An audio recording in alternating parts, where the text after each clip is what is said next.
Hello everyone, welcome into the NOMA Truck Series presented by Manny Rays here live at Kentucky Motor Speedway. Getting ready for one of mid-season races here. And we got another good one for you in store tonight. First race we did here for the NOMA Truck Series was at Kentucky, so we certainly saw, I think, a different storyline last time we were here than what I expect to see here tonight. Of course, that was Kenneth Redinger absolutely on rails the whole race. We'll see what happens here tonight. Let's get it kicked off with your race info here. Weather outside going to be 72 degrees for the start of the race. 10% humidity with partly cloudy skies. Winds at 2 miles an hour. It's going to be the Flatwoods 217 here tonight, the NOMA Truck Series.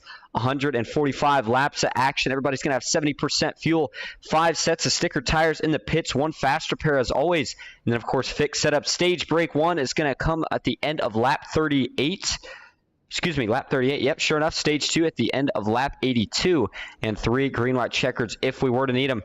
Looking at your starting grid, the man on the pole tonight, sure enough, Grandstand Racing is going to be looking to pick up right where they left off. Justin Parham in the 19 truck gets it done. Chase Greer going to be starting to his outside in second. It's Riley Gomes and Matthew Dyer, last week's winner, going to be making up row 2. Starting back a little bit further in fifth, it's going to be Matthew Fritz, Russ Kilgore to the outside in sixth. Philip Willis in 7th with Ronnie Morrison starting to his outside in 8th.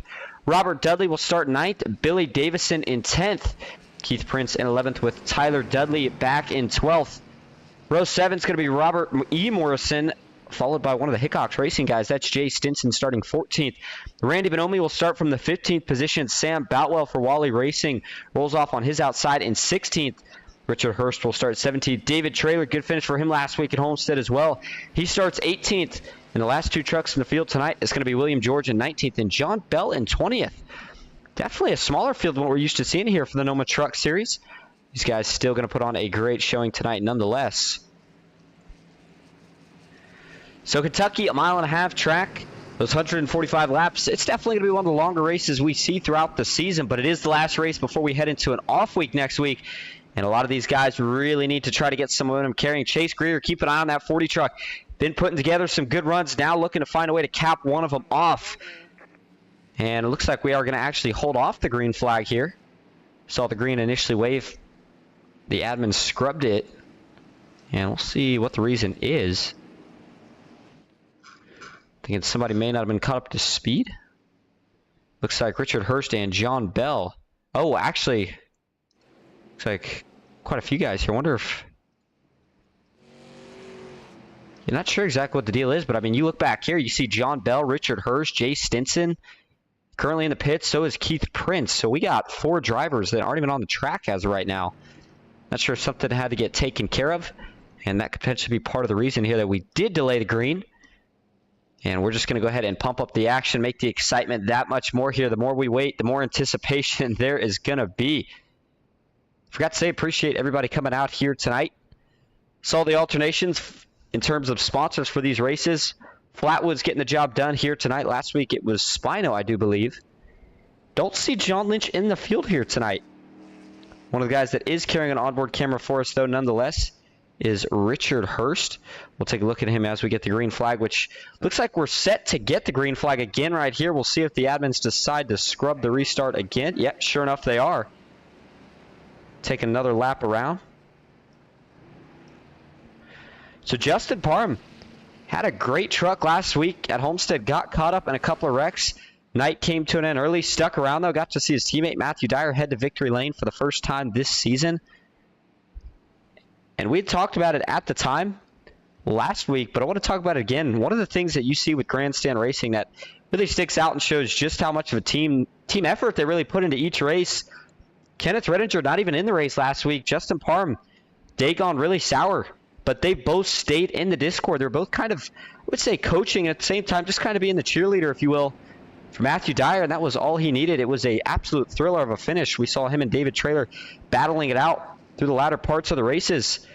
And Homestead was a very, very tricky track, so you got to feel like all these guys should have a little bit of an easier time here tonight with the handling. So a lot of guys running the high groove last week at Homestead. I don't think we're going to see too much of that here tonight at Kentucky. I think everybody's going to be pretty much pasted down on the bottom line. Of course, the middle line is something that we'll see working, at least on the restarts. Not sure, though, how well we're going to see that work as the race starts to go on and tires start to wear out. And we talked about Richard Hurst. One of the guys is carrying an onboard camera for us here tonight. He was on the pits. I believe he is still trying to get it sorted out at the moment.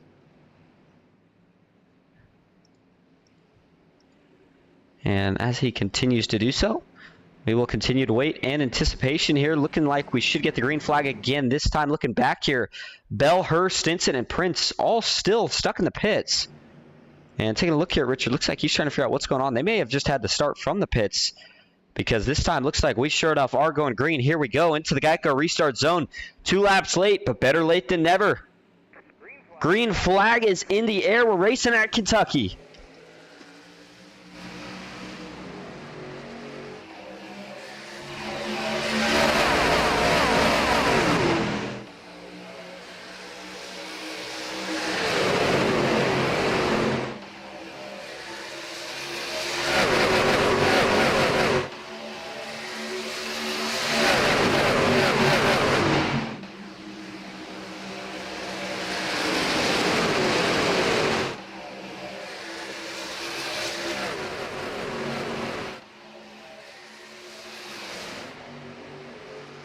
Lap 1's going to go to Justin Parham at the 19, but he is still under heavy pressure right now by Riley Gomes, who looked to the inside there, couldn't quite make it work. Chase Greer settles into third, and actually a couple trucks that are running closer to the outside wall than expected early. It looked like Matthew Dyer was one of those trucks. A couple guys just behind him. Randy Bonomi's trying to settle in. Now 1 and 2 here at Kentucky, very, very different from what we see over in 3 and 4. All the guys that had to start from the pits, Richard Hurst, John Bell. Actually, John Bell is still off track, but Keith Prince, Jay Stinson, and Richard Hurst, they have all made their way out on track now from the looks of it, and all being scored 3 laps down. So we'll see if they're able to get those laps back when the caution flies here, either for the stage or for an incident. But how about Riley Gomes muscling his way around on the inside of Justin Parham? I think Justin might be doing a little bit more of a veteran move right here. I think he's saving a little bit of tire. Doesn't want to overdo it. There's a look further back right now at Richard Hurst. And I know Richard's by himself, but I want to take a ride on board here real quick, kind of show you the layout here of Kentucky. Give you a start to finish here as we get to the start-finish line. And he actually got a little bit of a late jump even behind those 2 trucks. But here you go, big sweeping front stretch, kind of a curve all the way down into turn 1 where it narrows up a little bit. Now turn 1 and 2 are heavily banked for a mile and a half, pretty banked I should say. And you get down the backstretch, pretty fast corner. Guys going to be running probably in the 160s if I had to guess.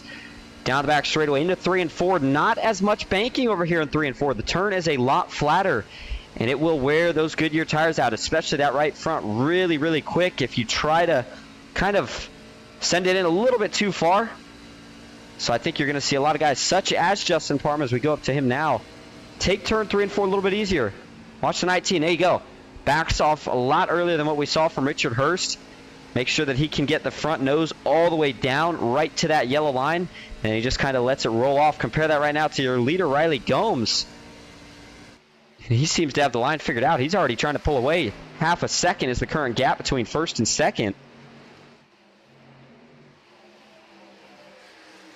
The 29 of Matthew Fritz. Another one of the guys with the win on the season. Just behind him are Robert Dudley. William George had a great showing last week. I'm sure we're going to be calling his name a couple times tonight.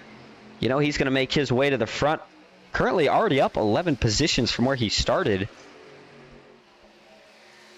And with 7 laps already completed. Looking at fuel, we're not sure the exact number of laps that these guys can go. But if I had to guess, I should say educated guess rather, at a mile and a half from what we saw with Homestead last week, these guys should probably be able to make really, really close, especially with those caution laps. I would say maybe even make the first stage.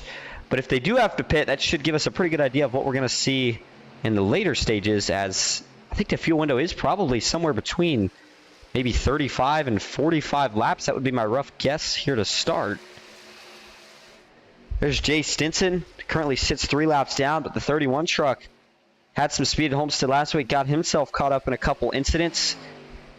And it's always, I feel like it's always got to be the race after for a lot of these guys. If you have a bad race, you can't let it sit around too long. You got to keep your head up, move on. The NOMA season, all in all, is a lot shorter than I feel like what you would see for a lot of the league seasons. You look over at the Fast Track Sim Racing Cup Series, we see those guys run every week, the same schedule as the Full Life NASCAR Series. But I would say NOMA in short is probably, at least it feels like, about a quarter to half of that length So it's important to make sure that you keep those finishes consistent throughout the entire season if you want a chance at the playoffs and then the championship at the end of the season.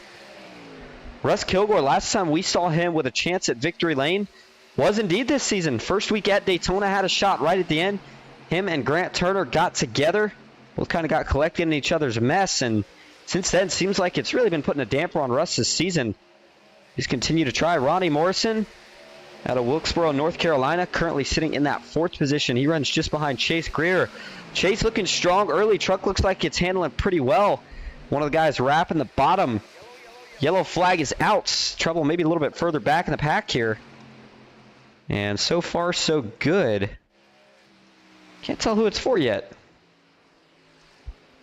Looks like everybody still running on the track clean and clear.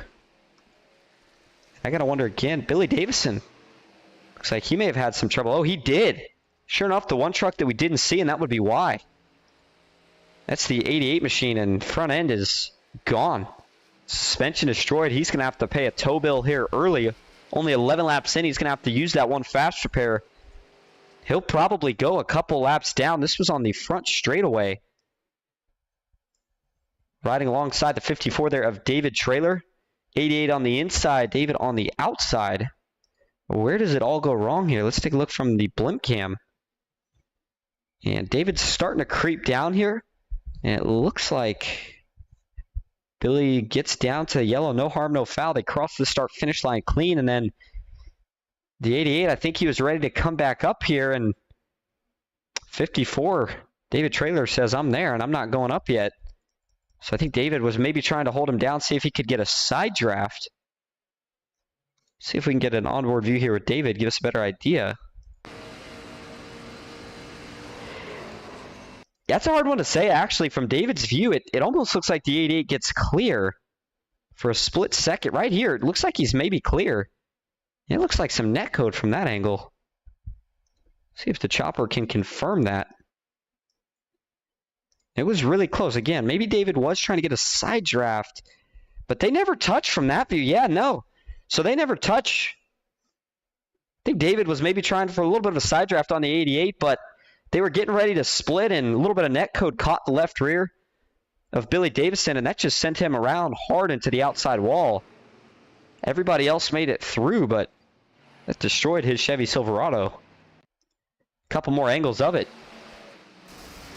David's going to get some front end damage from that as well. Not sure how bad his is going to be.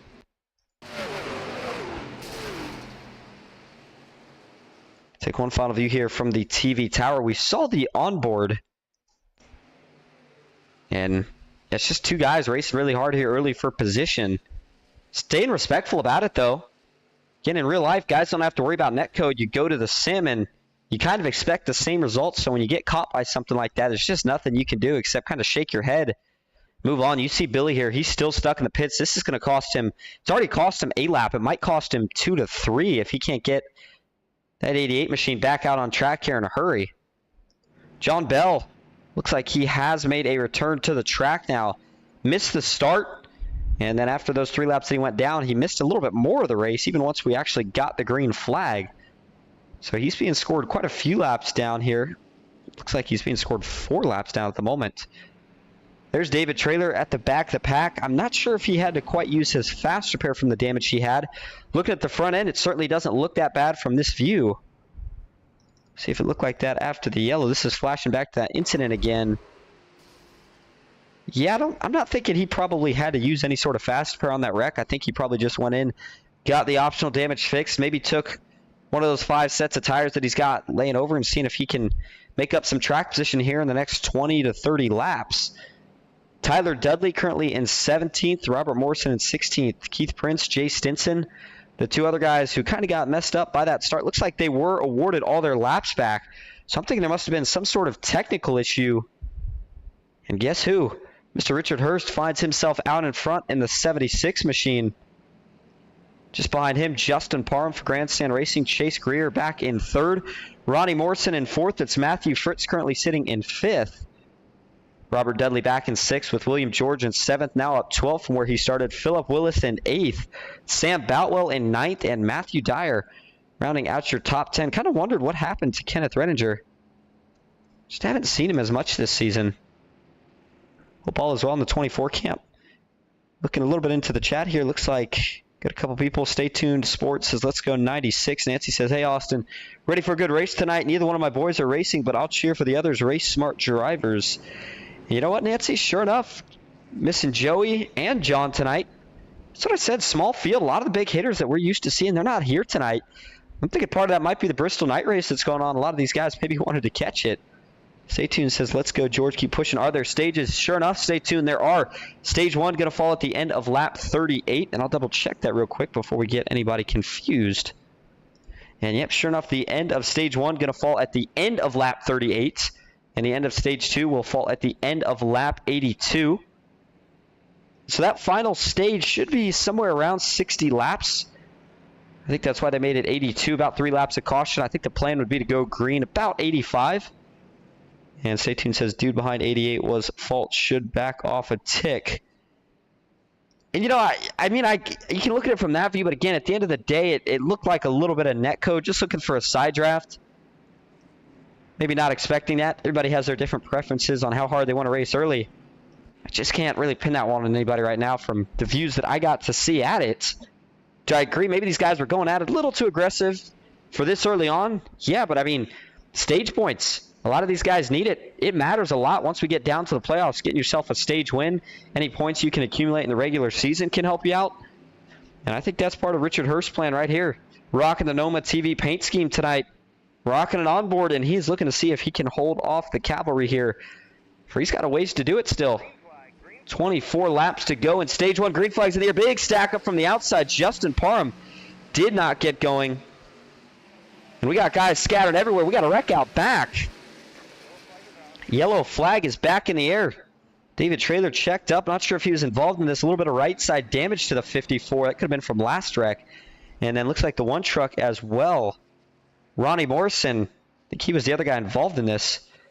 Can't tell if his left front is just really cambered out or if he's got some damage. Let's hop on the cockpit cam. Oh no, yeah, that thing's not cambered out. He has got a major suspension issue. Whatever damage he got from that wreck.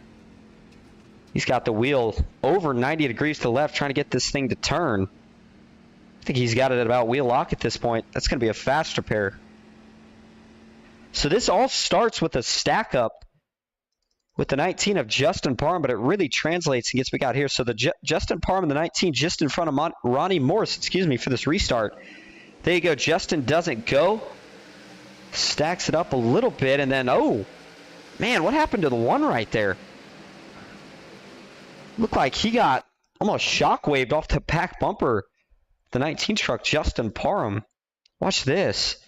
Play it slow for you. He's there, and then just a big checkup.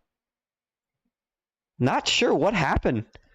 We had 2 guys with trouble right here. Not sure if he just hits the brakes. It seems like it would have been an odd spot to do so.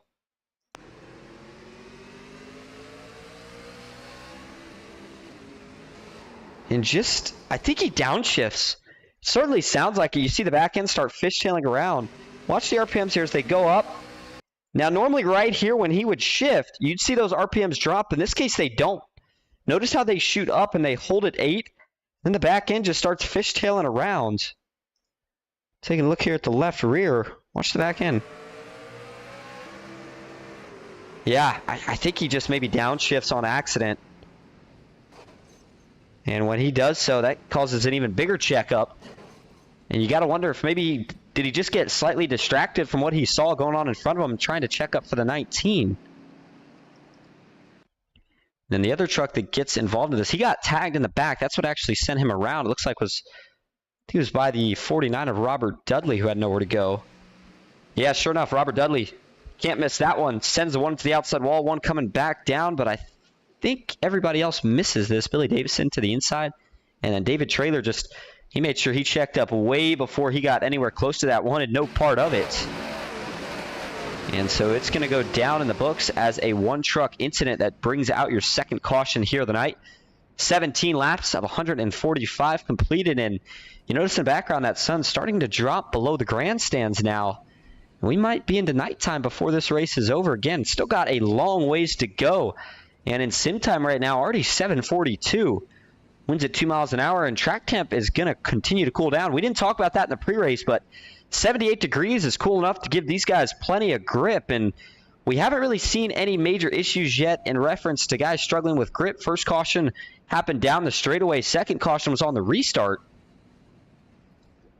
I think the only time we're going to maybe see any guys struggling with grip is going to be at the latter portions of the run. Now, the Xfinity cars tend to swing really loose here at Kentucky. I have not personally been in a truck race here, but I would have to guess that they kind of get tight in the sense that they want to wash up on the exit of the corners. But 3 and 4, we talked about just how different it is. You got to wonder if guys maybe get loose there by the end of a run.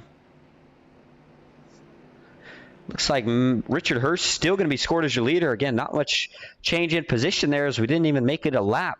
Chase Greer is going to start on the outside in the Doritos machine. Matthew Fritz behind both of these two in third. There's Justin Parham fourth on the outside. He's about the only guy that lost a couple positions here on that. William George and Sam Boutwell going to be making up row 3. Philip Willis and Riley Gomes in row 4. It's going to be Matthew Dyer and Russ Kilgore to his outside. Those two trucks rounding out your top 10. And so, of course, nobody's going to come in during that caution to take tires. I do think we had some takers on the caution before that, the first caution of the night.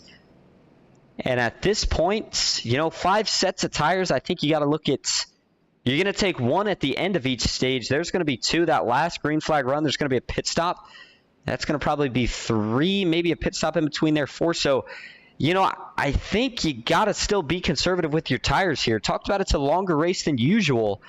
145 laps. You can't be taking tires every caution we get. So if anybody did decide to take them already under that first caution, I don't think you can come back down to the pits and take any more tires at this point until the end of stage 1.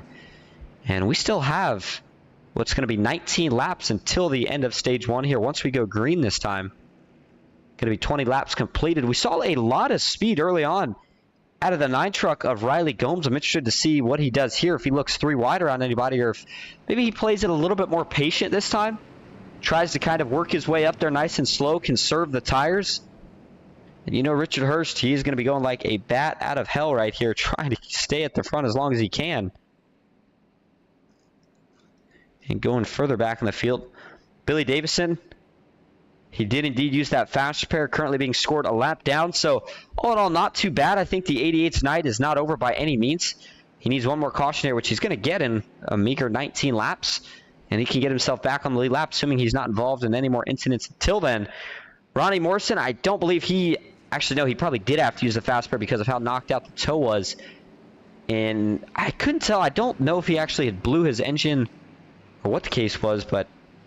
And then there's David Traylor, the guy who I don't think he's used a fast repair yet. So 3 trucks total involved in the 2 incidents that we have had so far tonight. They've all got it healed up, and we are ready to head back into the restart zone. Engines roar back to life. It's a good jump for Richard Hurst. Just behind him, Chase Greer trying to get through the gears nice and smooth. Justin Parham had a chance to jump to the inside, and he took full advantage of it. 47 of Sam Boutwell, one of the 2 trucks currently trapped on the outside right now inside your top 10. Everybody scrambling to get single file here before we get down to turn 3. Looks like Boutwell's still going to be stuck out of line right now. A couple guys looking to take position on the inside.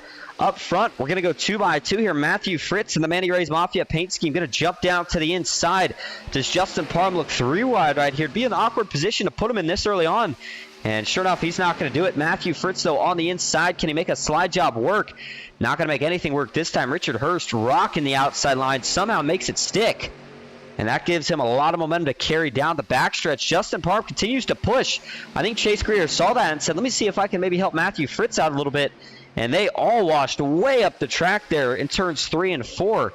Figured that would give the bottom an advantage, but we got a gaggle of trucks out back here. Seeing our first 3 wide of the night. You see a couple guys below the yellow. A lot of tracks that we've been to this season, you have the option to drop below the apron on the front and back straights. We don't usually see guys doing it, but we're seeing that here at Kentucky tonight. And Richard Hurst, about that, fends off the charge from Matthew Fritz early since we got the green flag back in the air. I don't think Fritz is done just yet. There's the 9 of Riley Gomes heating up the back bumper of Chase Greer. He's trying to get around as soon as possible. He knows that he's going to run out of laps here if he can't get around this 40 truck soon, but he's got the speed to potentially go contend for the stage win. And, I mean, are you surprised at this point to see William George have clawed up now 15 positions? By far your biggest mover inside the top 5, top 10, entire field even. And he's looking to go join the battle with the leaders. A little bit of draft does play an effect here at Kentucky, but not enough to keep guys up for more than maybe a lap or two. Again, I'm really impressed that Richard Hurst is holding him off. 3 wide here is Chase Greer. A little bit of an awkward position for the 40 truck. And we'll see how quick they settle back out. Looks like the 3 wide is going to spread to just behind him. Matthew Dyer, Riley Gomes, and Phillip Willis were getting down into one. But again, haven't seen anybody be able to make that third line work through 1 and 2. 3 and 4, we've seen a couple guys test in the waters. But Kentucky has looked very, very racy in the 24 laps that we have ran so far. And as we go back, there's Jay Stinson in the 31. A couple guys sitting back off this pack a little bit. John Bell, he is in the mix, looking to go see if he can get one of those 4 laps that he is down back the hard way. Billy Davison in 19th position. I think he's just taking it easy right now. Robert Morrison in the same boat. And then David Traylor with that little bit of right side damage. You got to wonder, is that currently affecting him right now? Richard Hurst has the gap now up to over half a second over second place, which was Matthew Fritz, but the Hickox Racing driver has now dropped 2 positions. Justin Parham took over second, and Riley Gomes took over third. The biggest battle on track, though, right now is just a couple rows behind these guys. And that's the battle being led right now by Matthew Dyer, the battle for 6. But if he slips up at all right here, he's got quite a few guys, including Russ Kilgore, Phillip Wilson, all looking to try to take advantage. And the 44 is on the inside. Here comes Keith Prince. He's got to run. Remember, was able to get the laps back, so he is back inside the top 10. We saw Keith strong at Daytona, having a couple good runs throughout the races. But again, another one of those drivers that, with only 20 trucks in the field tonight, I mean, it's going to open the door, obviously, for everybody. But a couple guys that have been really close and just haven't been able to put the entirety of the race, including the finish, together. Tonight's the night. Go out there and make it happen. 15 of Tyler Dudley back in the 13th position now. These guys start to battle it out a little bit as Robert Dudley looked to the inside there of Jay Stinson. Jay carried the momentum. Now he is alongside Keith Prince.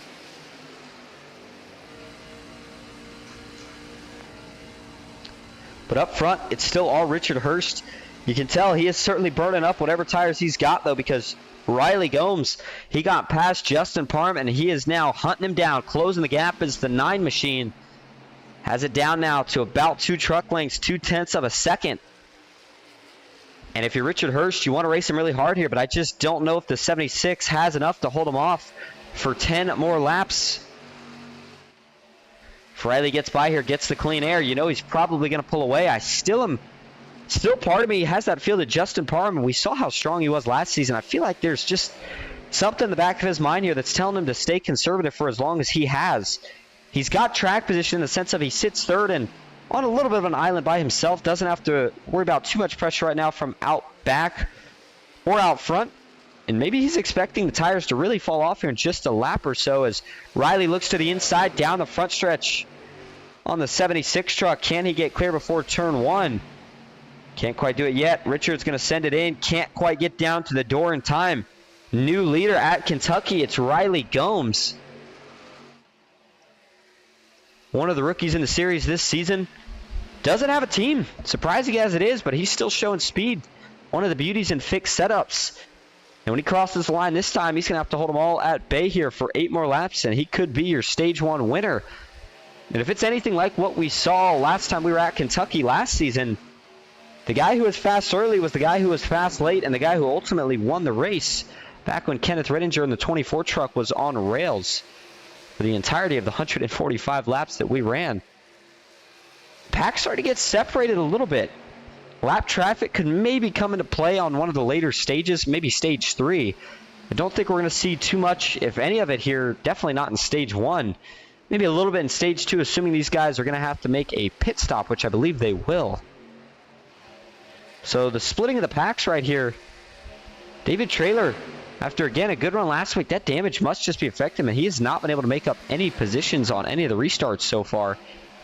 As I think we had somebody just scrape the wall off of, or getting down into turn 1, rather. And the 9 just looks so smooth. I mean, within the matter of a couple laps, he got that gap up to over a second. And as Justin Parham and Richard Hurst now start to battle it out, the 19, as he may be getting ready to make a charge, here comes William George on the outside. Rocking the U.S. Army paint scheme here tonight. Matthew Dyer looking to see if he can follow his teammate to the front. Richard here kind of trying to control these lanes a little bit. Looking to take the air off the nose of whichever truck is faster through the corner, and then maybe breaking the draft, giving whichever guy's a little bit slower your draft down the straightaways. But George was able to get clear of Parham there, so now he is going to see if he can maybe steal second. I think at this point, though, if you're Riley Gomes, put it on cruise control. I mean, I know he's probably going to take tires at the end of the stage, but no pressure out back. Don't make a mistake. You got a 1.5-second lead. And whatever line the 9 is running right now, it's the magic line. Let's take a look at the dashboard. Let's compare some of the lap times while we're at it as well. Compare Riley Gomes to what we saw from Richard Hurst, the 2 highest running trucks on the track right now. And, I mean, there you go. Riley has been consistently running at least a 10th or more better each and every lap. And if you're Richard Hurst, there's not much you can really do about that one. So they cross the line 4 laps to go rather this time. 170. Looks like these guys get up to about 177 miles an hour down in the entrance of turn 1 through the corners. About mid-160s through 1 and 2. Watch the speeds drop off here as they get through 3 and 4. Dyer on the inside here of William George. We'll see which lane works better right here for George and Dyer. All the way down to about 140 almost. You can see that's about a 15 or 20 mile an hour difference. And that's what makes Kentucky just such a hard track to really get in a groove in. It's not like Homestead. I mean, Homestead is pretty much the exact same in turns 1 and 2 as it is in 3 and 4. Now, while it was tricky to try to figure out who could run that top line the fastest, you knew that everybody would be up there through both turns or down on the bottom through both turns. Can't quite do that here at Kentucky. That different approach is exactly what Riley Gomes seems to like. And I think Richard just honestly burned his stuff up. I think he just was a little too aggressive on the entries through the corners. And now as we come to what's going to be 2 laps left in the stage, he has got a lot of trucks behind him. Kind of got a little traffic jam here in the battle for a second. William George on the outside. Big run down the front stretch. Looks like Richard isn't going to side draft him too hard. He's going to try to maintain the position in the corner, but he can't do it. Painting the yellow line is not going to be enough. There goes George. And also Russ Kilgore on the move. Up 3 positions from where he started. He currently sits now in the podium spot, 3rd place. Richard settles for 4th. Matthew Dyer, though, might be the last guy that can pick off a spot from him. And as much as I thought Parham was saving some tire there, he must not have saved enough because it's not working. Here we go, lap 38, last lap in the stage. 2 more sets of corners for Gomes. We saw the speed early, right off the drop of the green flag, contended early. Got a couple cautions. Paced us around for just a little bit, but once we got back green during this 20-plus lap green flag run, 1 truck has stood out, and that is the 9 truck of Riley Gomes coming off of turn 4. Sees the green-white checkered in the air. That's the stage checkers, that is. He is going to be your stage 1 winner. Cruises to the line, no contention. 2.3 seconds is the margin of victory. William George finishes 2nd. Russ Kilgore 3rd. Matthew Dyer comes home 4th. Richard Hurst able to hang on to the top 5. But your stage winner is Riley Gomes. Everybody going to make some pit stops here. When we come back, we'll talk about those pit stops, and we're going to see if we can maybe find Riley Gomes, see if we can get a word with your stage winner. Stay with us.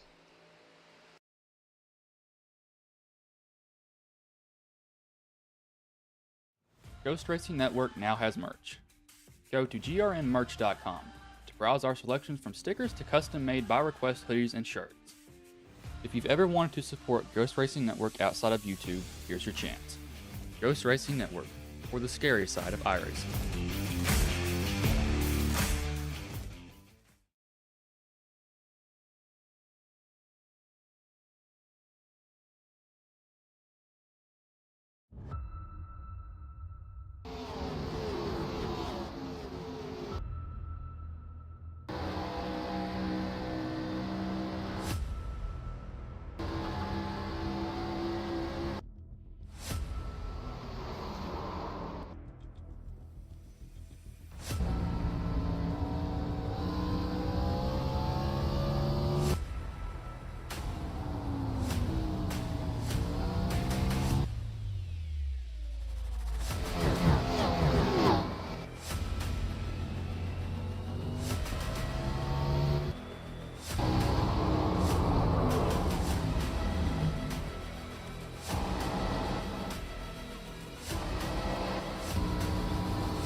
back live at Kentucky Motor Speedway for the Flatwoods 217 and the Manny Rays NOMA Truck Series.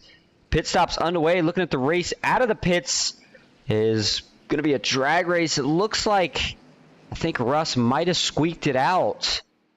Robert Morrison was the big winner, but the main battle, I think, is going to go to Russ Kilgore. Riley Gomes is going to have to settle for third for the restart. And speaking of Riley Gomes, he is your Stage 1 winner. Let's see if we can get a quick word with the driver of the number 9 truck.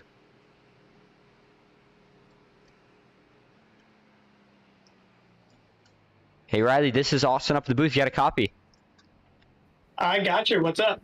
All right, well, a lot of speed early here for the 9 truck. We saw you kind of fire off good right from the start. And then that last little run we had coming to the stage, you were able to pull away. I think it was over 2 seconds, the gap.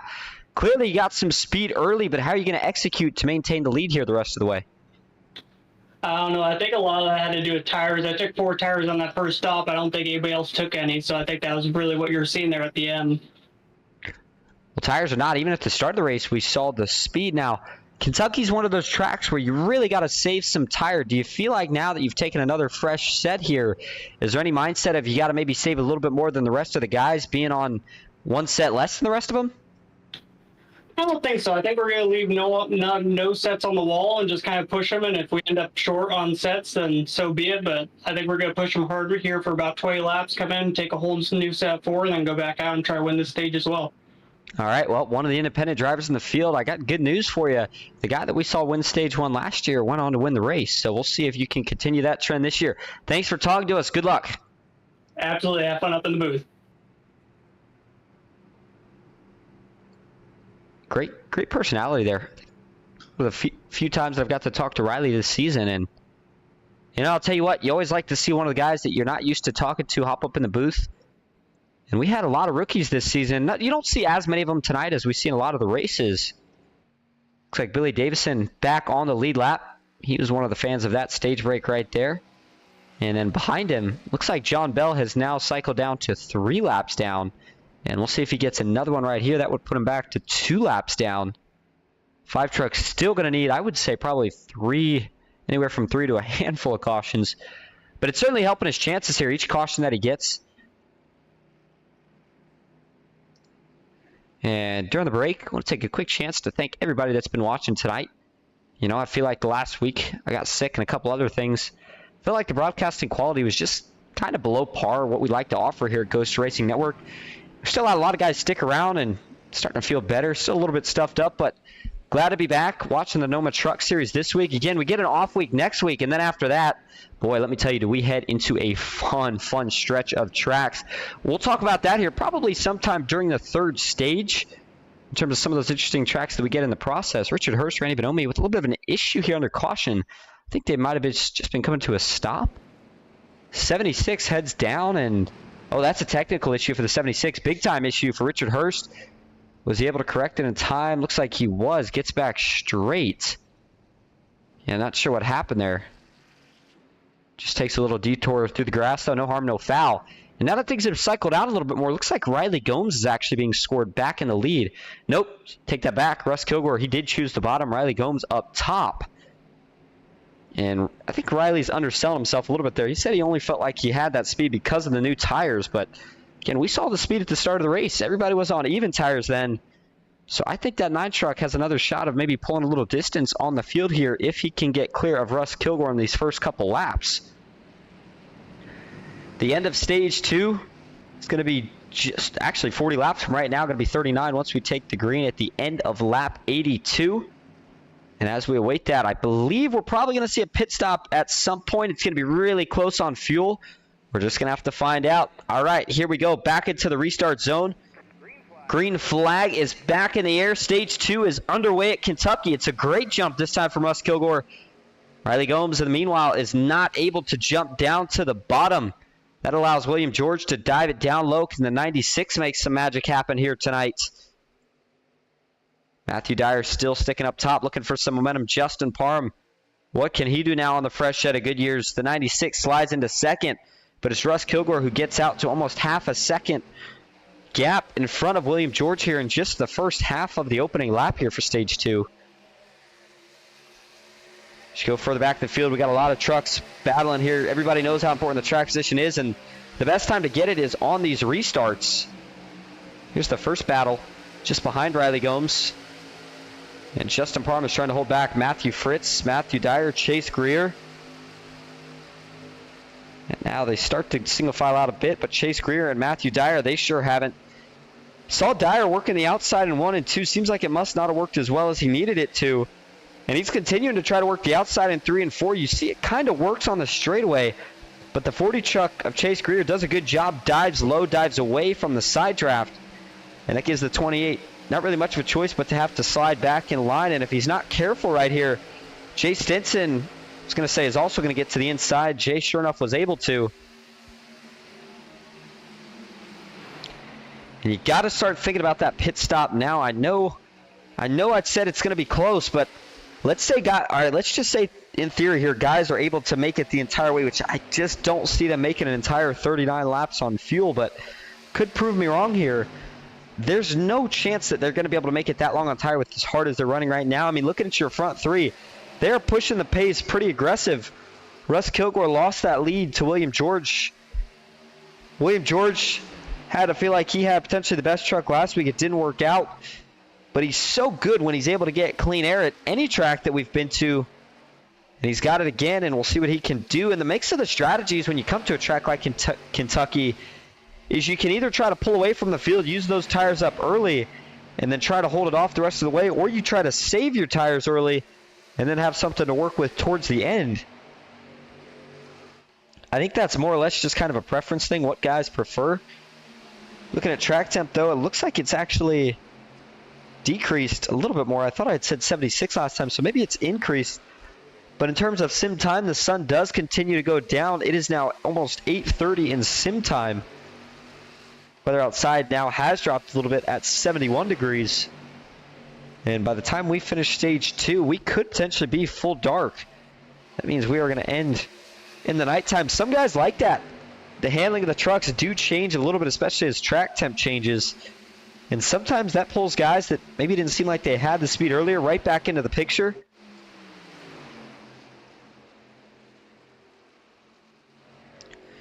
There's Billy Davison in the 88, involved in the first incident that brought out the first caution of the night. But it's been doing a good job so far trying to recover. Got the lap back, but he is being scored in 19th. He did have to take his one and only fast repair, and that could be part of the reason that he is staying nice and conservative right now. Doesn't want to push the issue until we get to that third stage when all bets are off. We are just now over a third of the way through the Flatwoods 217. How about a little crank it up? Here we go.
Yellow flag is out. We got a spin through turns 1 and 2. Jay Stinson Looks like Ronnie Morrison and the 03 of Keith Prince all caught up.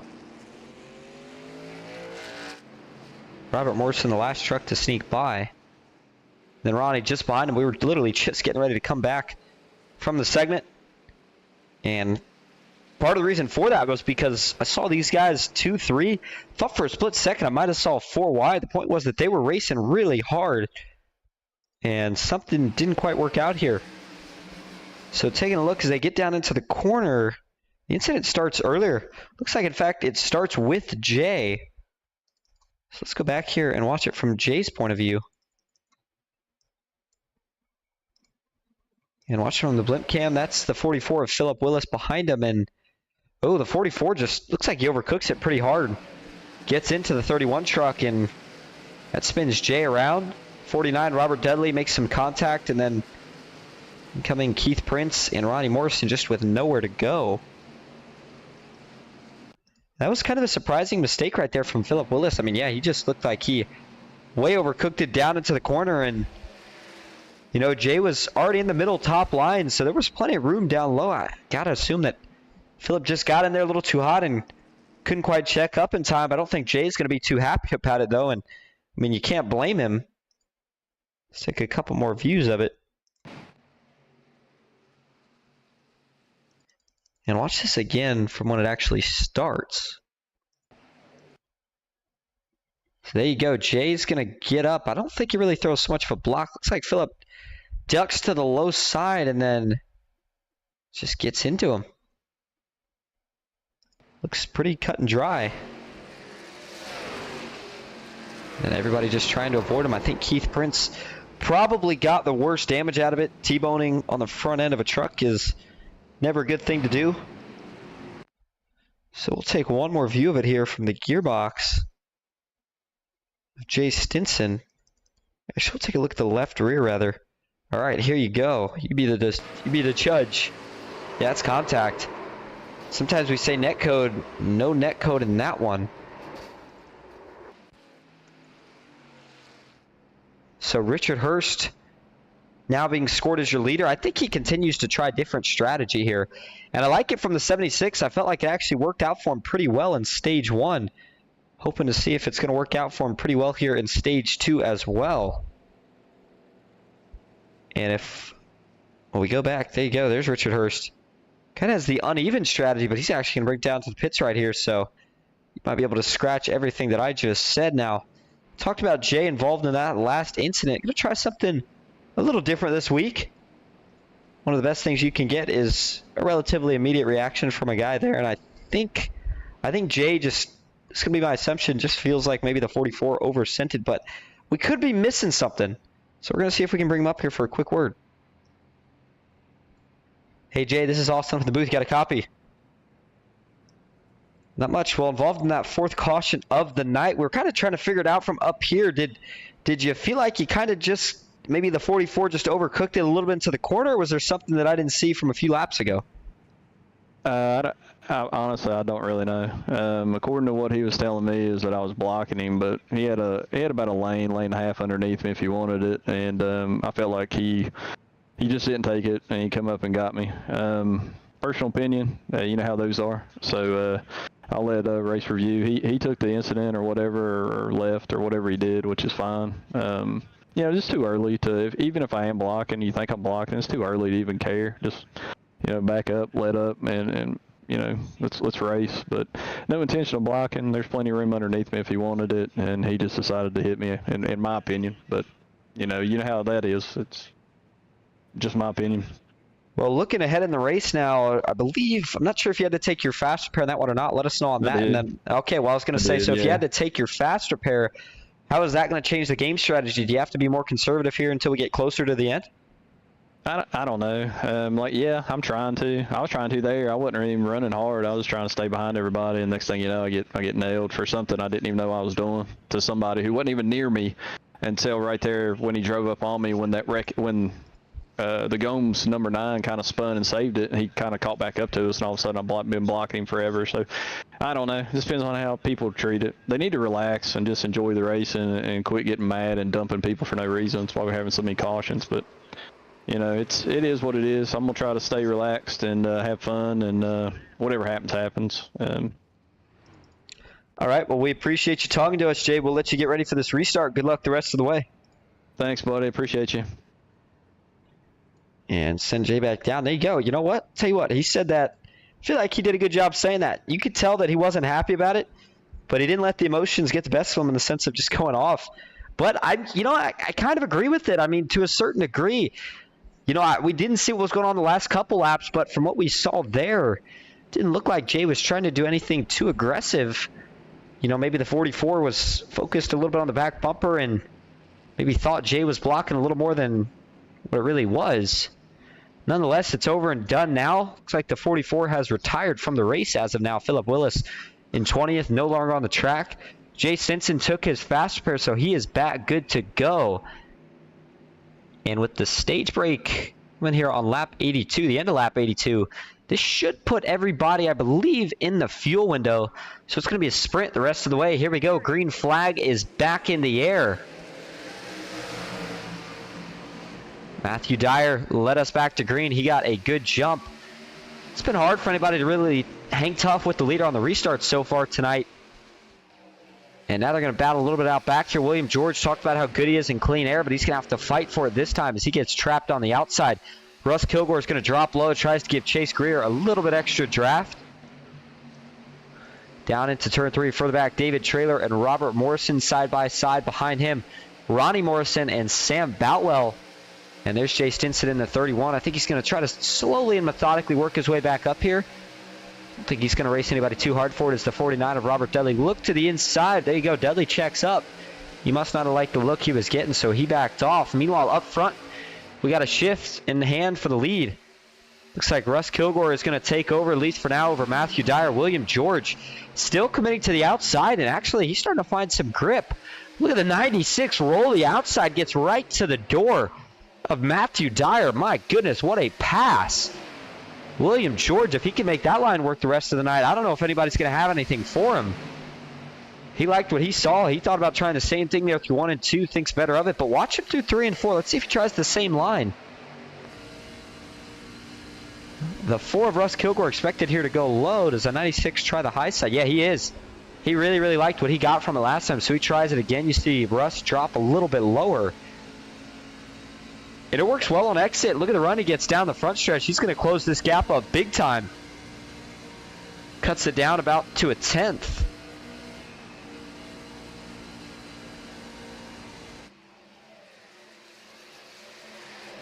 Everyone was a lot more patient and civil on this restart. A lot of single file action here within just the first couple laps. Sam Boutwell looking to the inside of Matthew Dyer, who's kind of fallen here. A little bit shocking. Not sure if Dyer's either on different strategy or trying to save some tire. I'm thinking he might be on a little bit of a different tire strategy overall than the rest of these guys, because the 28 truck had shown some speed already tonight, but he is falling like a rock right now. And as he continues to fall, Jay Stinson now finds himself back inside the top 10. Sam Boutwell's trying to get back in there as well. And up front, your top 3 all separated by less than a second right now. Actually, make that your top 4. Chase Greer in the number 40 truck is the last guy single file behind him. Actually, they're still staying single file, but they start to get a little bit more busy. 2x2 back here, Sam Boutwell and Matthew Dyer still not able to really dismiss of each other just yet. Robert Dudley waiting to see who's going to slip up first, and I think Jay saw these guys getting a little bit too active.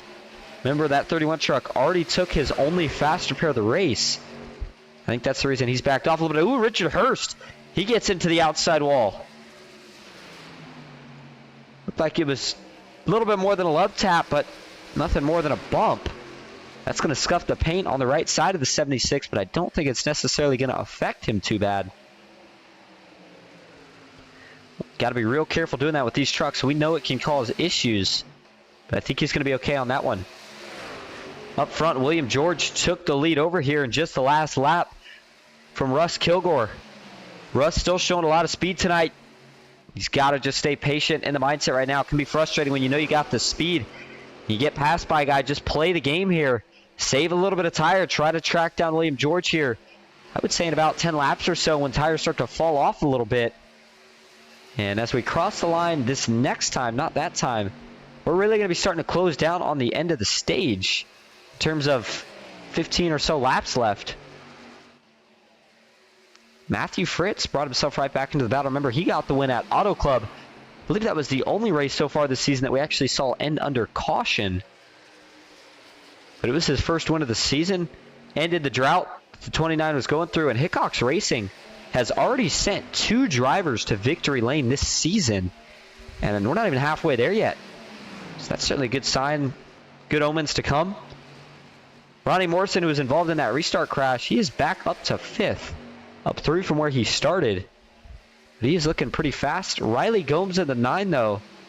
They talked about he had a near save. We forgot to show that, so let's go show that real quick. The 9 had already caught it at this point. It was back a little bit further. All right, watch the 9 truck here getting down into 1. They go 3 wide here for just a second. And I wonder if this was a lap before. Let's back this up a little bit here. Might have been through 3 and 4. This was when we had saw the guys really racing really hard through the corners. And, oh, looks like, yeah, he's going to get on the flat maybe. No, Parham sends him in. Oh, my goodness, what a save by Riley Gomes. Wow. And that was either 2 differing opinions or 2 different braking lines. Couldn't tell. But the top 3 still maintaining a pretty equal gap over each other, all within a second before Chase Greer, first truck to fall outside of that 1 second gap. And the only non-single file racing that we got on the track right now is Richard Hurst, along with Justin Parham, both looking to the inside right now. Jay Stinson. And I think Justin and Riley, kind of an odd thing that just happens sometimes. After they both got into each other, they've started to struggle here a little bit. Justin currently outside of the top 10 in 12th.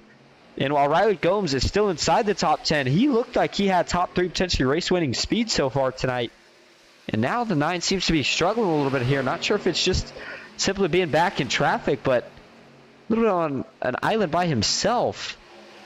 We'll see if he can start to make some time up here before the end of the stage. 12 laps to go when we cross the line. This time we are going to take a side-by-side break so I can get a quick drink of water. We'll be right back at Kentucky. Stick with us.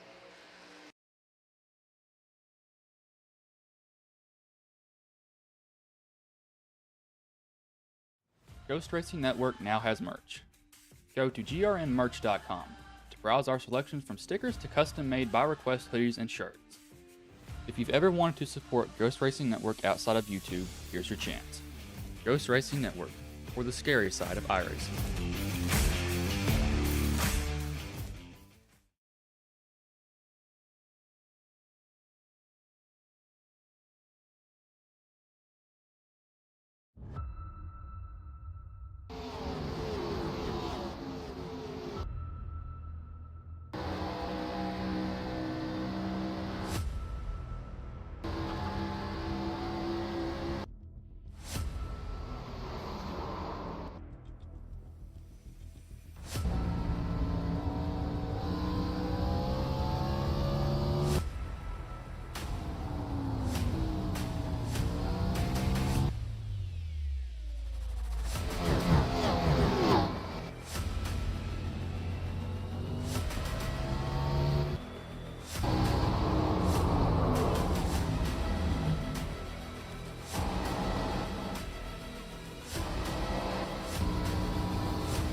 It's the Flatwoods 217 here at Kentucky Motor Speedway. 74 of 145 laps complete. We are now officially past the halfway mark.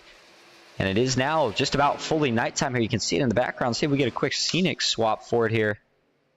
And there you go. You can see it a little bit there on the top right of your screen. Sun not quite all the way down just yet, but we will be into nighttime before this race is all said and done. It's William George out in the lead. Doesn't have the most laps led yet tonight, but he is sure starting to trend that way. By the way, up 18 positions from where we started tonight. If he could hold on to the win for this race, he would be your hardest charger by a long shot. Further back, Riley Gomes and David Traylor battling it out. That is for the 6th position. And this is going to potentially have a chance at being the longest run that we have seen so far. In fact, I think it might have just surpassed the previous longest run so far here tonight.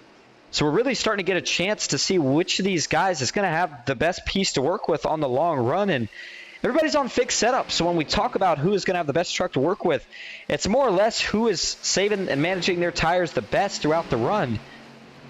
And right now, I mean, you would have to probably go with William George. He's got the lead up to about a second and a half, a little bit over, in fact, over Chase Greer. But you wonder what happened to Matthew Fritz and Russ Kilgore.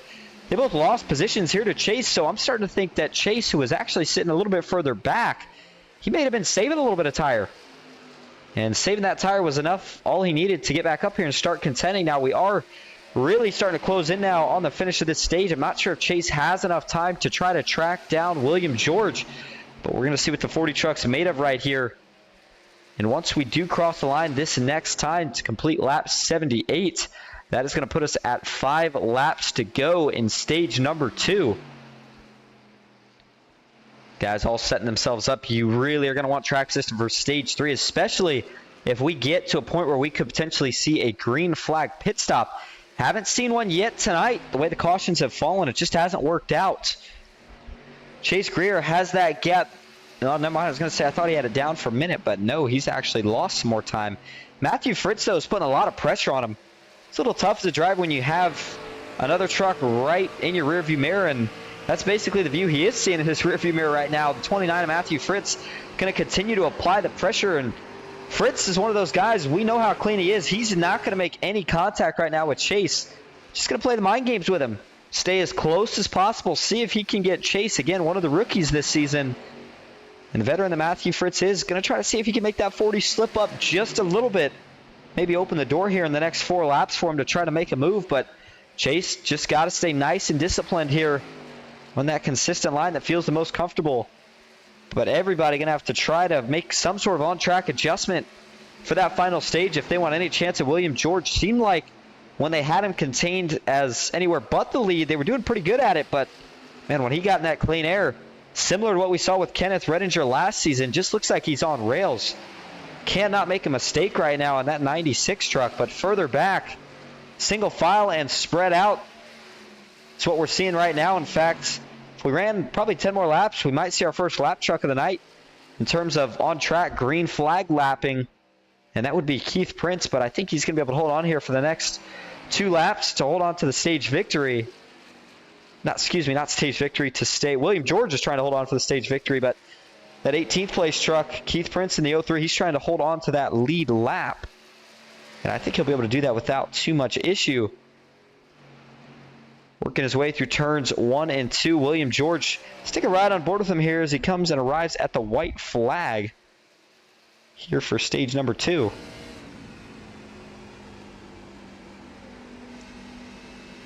And notice he's not getting all the way down to the yellow. At least he didn't at that time.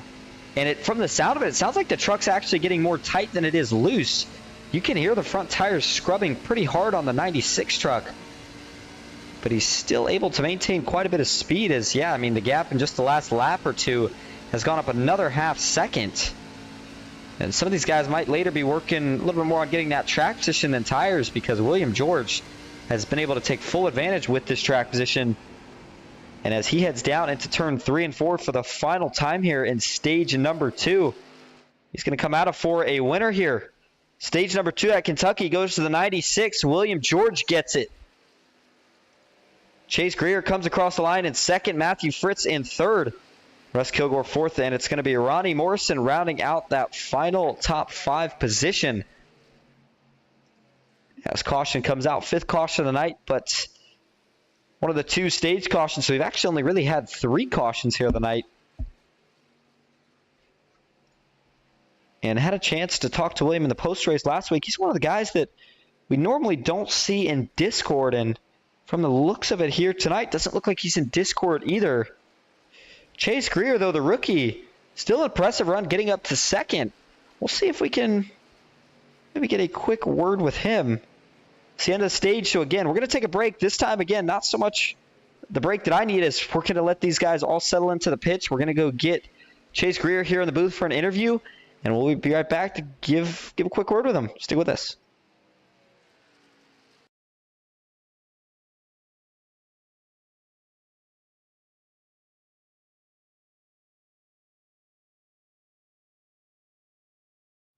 Ghost Racing Network now has merch.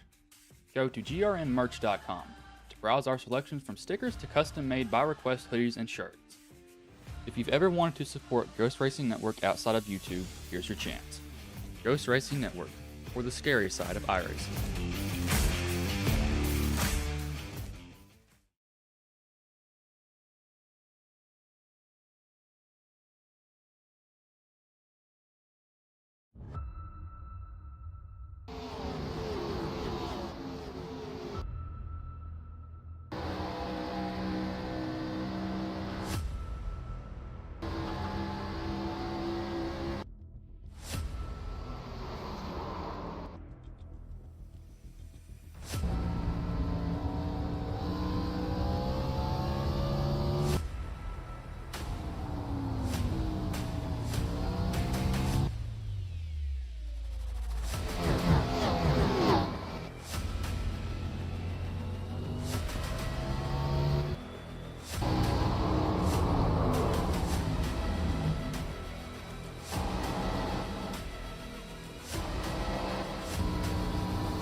Back live at Kentucky Motor Speedway. There's your stage winner, William George, in the 96 machine. Again, William not hopping around in Discord, so let's bring in the guy that's maybe on a little bit more of the interesting story. We know William's fast, but Chase Greer been showing a lot of speed the last couple weeks, and here he is at the end of stage 2, gets a second place finish. Chase, you got a copy? Yeah, I got you. How you doing, bud? Pretty good. Well, man, you found some speed there at the end. We saw you get all the way up to the second position. The 96 truck, though, as fast as he looks tonight, you got anything for him? Yeah, I don't know, man. He was really quick on the long run, which is where I seem to be good. So hopefully, maybe I save a little bit more tire this run and keep up with him. But he looks like he's in the class of the field right now. I want you to talk a little bit more on that tire saving strategy. I think we saw you doing that, I would assume, here on that last run that we just saw. That's what we saw you pick off the positions late in the run. What's kind of that sweet spot of maintaining track position while also saving some tire? Yeah, I had a little bit of trouble in the first run. I saved a little bit too much. It just depends on who's around you. If you're in the middle, like this is about to be on this restart, you really can't save too much. But I think once you get into a rhythm and spread out a little bit, you can start lifting a little bit in one, just saving a little bit of tire. All right. Well, thanks for talking to us here. Stage 3, final stage. Hold them virtual belts tight. We'll see if we're talking to you at the end. All right. You have a good night. You too. All right, so Chase Greer, sure enough, and we'll see if any of the other guys, if they're watching the broadcast and racing, if they take any notes on what they just heard right there from the number 40 truck, saving tire. I feel like it's one of the arts that we haven't seen as much of this season as we saw last season. It's one of those things that you feel like is kind of always has to be in the back of your mind as a driver at any track we go to. For the most part, any track we go to, but you come to a mile and a half with banking as flat as it is over in 3 and 4 like Kentucky, you know it's going to wear the right front pretty hard, and it's just a matter of trying to find a way to save enough tire to make those tires stretch the length of a run. So as we get the 1 to go signal here, yep, sure enough, it's going to be William George and Chase Greer. Finish 1-2 in the stage, and they are going to line up that way here for the start of the final stage. Matthew Fritz back in 3rd. He's going to have Ronnie Morrison to his outside in 4th. Russ Kilgore 5th. There's Riley Gomes currently sitting in 6th. David Traylor back in 7th with Sam Boutwell in 8th. Jay Stinson in 9th. And Justin Parham on the outside going to be rounding out the top 10. Robert Dudley back in 11th. Richard Hurst in the 76 NOMA TV machine. And I feel like we haven't got to give Richard a little bit of a shout out in a while in the sense of NOMA TV does broadcast NOMA's other current series. I believe they have 2, actually. They started up a Gen 4 league. But as for the Super Speedway series, probably the most famous one along with the Truck Series, Richard Hurst is the broadcaster for it over on NOMA TV. And I just heard news today that NOMA is starting up a Gen 6 series. And I believe that is on NOMA TV as well. I'll tell you what, I have been dying to see a Gen 6 series. If I ever can find one to broadcast, I could potentially be down to do one. Sounds crazy. I mean, the Gen 6 cars I thought were way better than any of the action we've seen from the next gens. And to see these guys go at it, it's going to be pretty fun to watch. All right, if you're just tuning in, get comfy. It's the final stage at Kentucky. The bright lights are on. Everybody in here looking to make a name for themselves. Row 1 could see a new winner tonight if either one of those guys can get it done. We're going to find out. Green flag is back in the air. 87 laps complete. Final stage is underway at Kentucky. Good jump for William George. Matthew Fritz quickly was able to settle in behind in second. This is going to be pretty crucial if he can get the position from Chase Greer. He does. And we'll see how Chase decides to go to work here. We're saving some tire. Looks like he's going to try to block the bottom of the one truck. Ronnie Morrison said, I'll just go a lane lower. And as they come through turns 3 and 4, a little bit of 3 wide further back, Riley Gomes is caught in the Hornet's nest. He's going to go around. The 9 truck back down into the 49. Robert Dudley and Riley Gomes go for a slide. Caution is out. Dudley back up on track. Riley comes to a halt in the grass.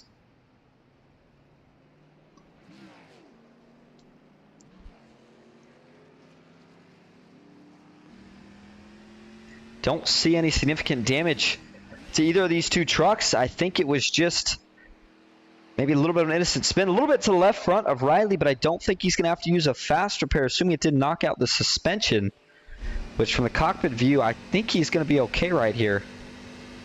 Keep an eye on the steering wheel. It's looking a little bit offset to the left, but I think that's just his offset.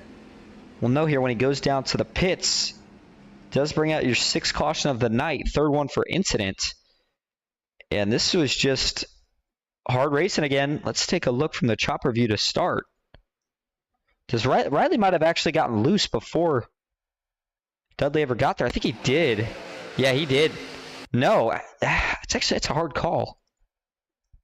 Looked like the back end was starting to slip, but that may have just been the line that he was wanting to run. Let's play it slow here. Watch the 9. Does the back end start to slide out? It certainly looks like it is. Yeah, he looks to me like he's loose. And then I think he's chasing the truck a little bit at this point. It's not bad. I think if he doesn't have a truck to his inside, he's fine. But Dudley's there at that moment, and the 9 gets down into the 49. They make some contact, and he's trying to save it, but then they're going to make some more contact right here. This is the one that brings out the caution, sends the 49 truck around, and then the 9 goes for a spin as well. Front 2 tires off the ground. A little bit of a wheelie formation there for Robert Dudley, but I don't think any of them really got bad damage. Again, I think they're going to be okay, but let's take a look here from the TV tower. There you go. There's the first incident. And then here's the second one. Dudley was trying everything to sneak by. Couldn't quite do it. Let's ride on board, though, right here with the 9 of Riley Gomes and see if it sounds like he's having to get out of the throttle. You already see some correction steering right here. Watch his hands. Yeah, he's loose. Cold tires. Just trying to hang on to it, getting the tires up to temp, and also trying to fight for the track position at the same time. And a night that started out really, really good for Riley Gomes is starting to slowly head in the wrong direction here. We'll see if he can get it straightened out. Take one more final look at it here from the TV static cam.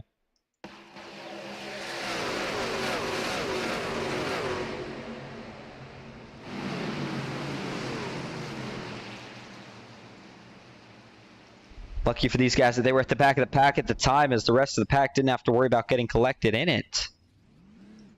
And as we go back live and up front, William George still being scored as your leader, but the big change there was Matthew Fritz taking over second and Ronnie Morrison sliding into third. Chase Greer, the biggest loser in a sense on that restart, trying to be conservative, but unfortunately he did lose a couple of positions. Back to fourth, but still in good position nonetheless. Russ Kilgore currently sitting back in the 5th position. David Traylor in 6th. Sam Boutwell in 7th. Justin Parham back inside the top 10. He's 8th. Jay Stinson 9th. And Tyler Dudley currently rounding out your top 10. And we'll see if we get the one to go signal this time. As the race goes on, I'll tell you what, I'm continuing to sound more and more congested. So again, I apologize for everybody back home if I sound a little bit odd. Nonetheless, though, appreciate everybody being here. Reminder that your top 3 super chatters have not changed in a while. In fact, I don't think we've had a super chat in a while. Mark Von Dell is still leading the way. Looking ahead, though, we talked about one of the things that we would talk about in stage number 3 was the schedule. I think we'll save that still for a little bit. But looking at the points coming into tonight, The man leading them all right now is Matthew Fritz. Great start for the Hickox Racing driver and Hickox Racing in general, because guess who's second? Joey Hickox. Not too far behind. William George sits third in points, but if he could secure his first win of the season here tonight, that could potentially change. He might hop Joey and Fritz. Chase Greer back in fourth, and Justin Parham rounding out your top 5 in points, but you look a little bit further back to what you would assume would be that cutoff line, right around the 16th position. And John Bell, Billy Davison, even David Traylor, who had a great run last week, and Keith Prince, all guys that are kind of on that bubble. Still a long ways to go, but to a certain degree, not really. I mean, we'll save the schedule for later, but looking at races that we have left before the playoffs, there's not too many. We're going to head into the off week next week, and then after that, 4 more races, and then the round of 16 starts. 2 races in the round of 16. So it's at that point of the season. Again, talked about earlier, it's a very short seasons here in the NOMA Truck Series. Short, at least in terms of the regular season. Playoffs, fierce and intense as we saw last season. All came down to Chicago, where we saw Kenneth Redinger get the win. Stay tuned Sports has awesome broadcast. But not too, can't see what the last part says. Oh, awesome broadcast, but not too many good ones out there. I appreciate it. Stay tuned. Felt like we were off the last couple weeks, but feeling a lot better here tonight for these guys. And the racing has been phenomenal so far. Looking to continue that way. Here we go. 92 laps, make it 93 as we cross the line. Green flag is back in the air. A couple guys thought about fanning out. One thing we haven't seen here so far is anybody try to fan out and dare make it 3 wide on the bottom on a restart before we get to turn 1. It opens up down there. The apron kind of directs everybody up the track, but there's no rule saying you can't go below the apron. Just got to wait till after the start-finish line. So we'll see if anybody tries that on a later restart. There's Randy Bonomi in the 66 in front of Robert Dudley. Matthew Dyer sliding up here just a little bit. And he's going to have to check up a little bit for Billy Davison. Drops down. Thought about using the apron, had to think better of it. Just didn't quite have the run to make it work. And last time how we saw Matthew Fritz on the back bumper of your leader. This time it's Ronnie Morrison. He's got a good run down the backstretch. Does the one truck look to the inside right here? William George. You know he's good in clean air. We've already seen it tonight, but has somebody figured something out, or is William just trying to save a little tire? Whatever it is, that top line that he has been running through 3 and 4 has been all but undefeated so far here tonight. Nobody's really had a leg to stand on and counter to it. Russ Kilgore settles into 3rd. Matthew Fritz had fallen back to 4th, and Chase Greer, keep an eye on this guy. Currently back in 6th, just in front of Jay Stinson. But again, he's saving tire right now. We know this. So if this race starts to go green for a little bit, I think he's going to start to make up some positions here as we approach that green flag pit stop, which we're still expecting to have at this point.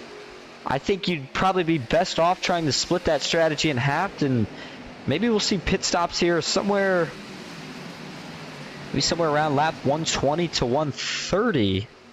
I guess maybe more like 115 to 125 actually. Maybe try to split it somewhere in half, pit a little bit earlier, a little bit later, all depending on what your take is. And do you want to try to run more laps on newer tires, or do you want to try to run the tires you're on a little bit longer and be able to run harder on that final set of tires? Got to think everybody will probably have a set saved too in case we get a late caution. Definitely a trend that we see. We saw quite a few cautions last week at Homestead. Racing has been much cleaner this week at Kentucky, and I think a lot of people had to come into this race expecting to be more conservative than what they were at Homestead, because it's just such a tricky track last week, and we saw so many guys ruin their races just off kind of their own causing. Cautions out. We got another incident. Who's it involving this time? Randy Bonomi is in the outside wall.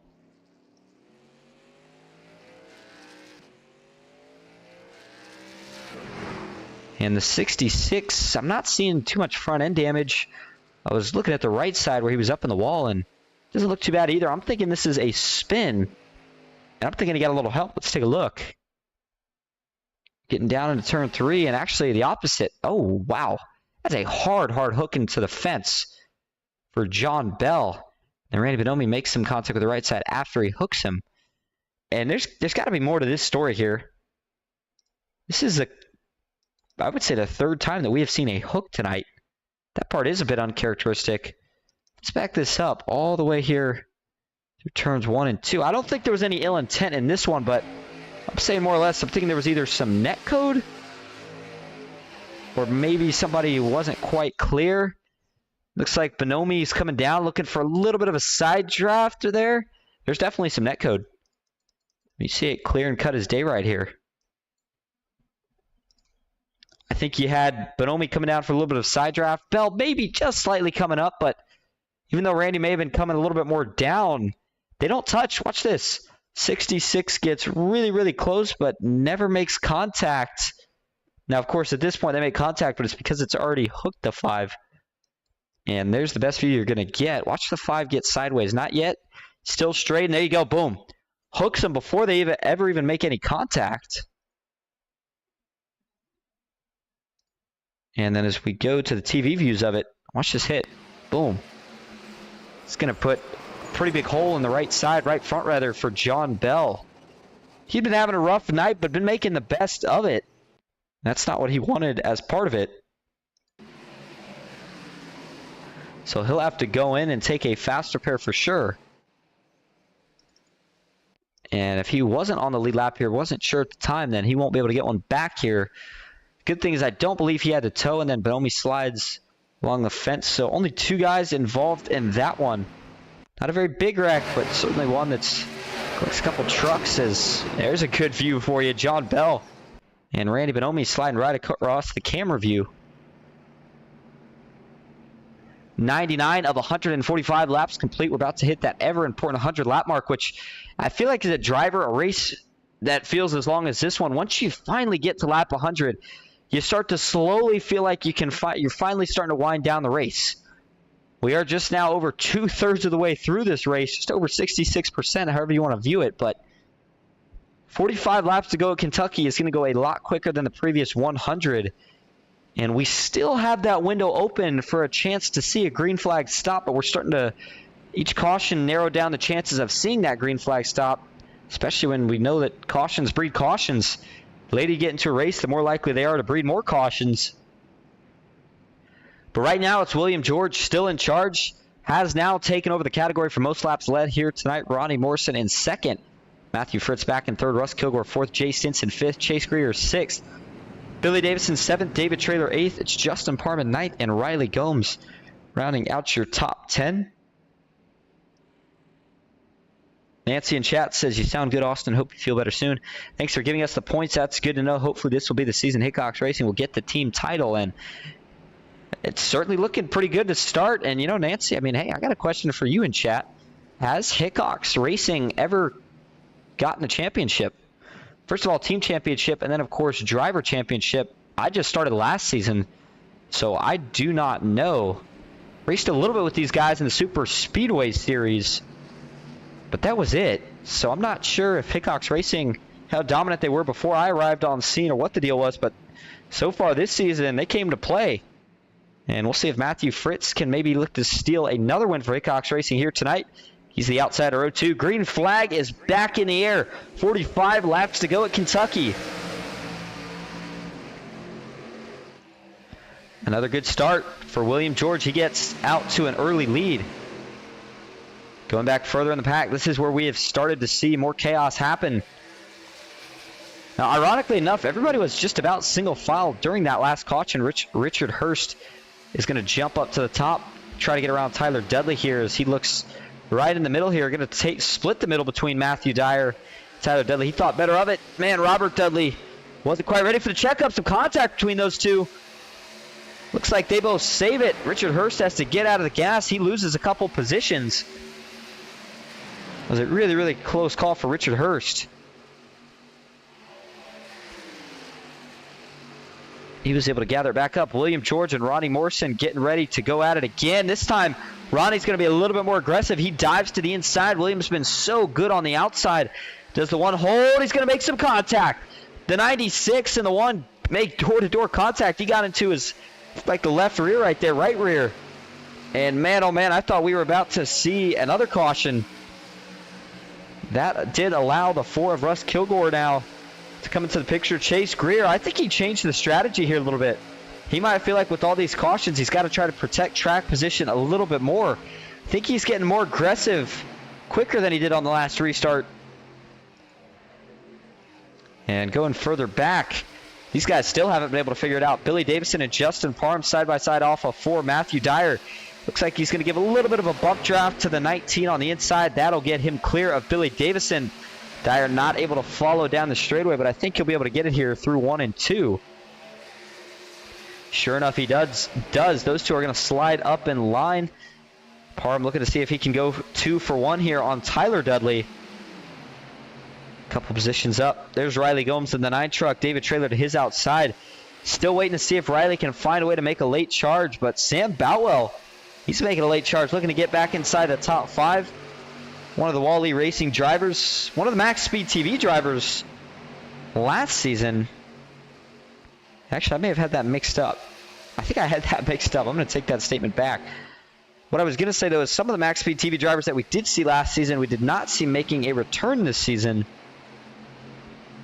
But William George in the 96, showing a lot of speed here in the latter portions of the run. There you go. Check him out on Facebook.com/Engine23, EGN23, the driver out of Louisiana. Last week, felt like he came just a bit short.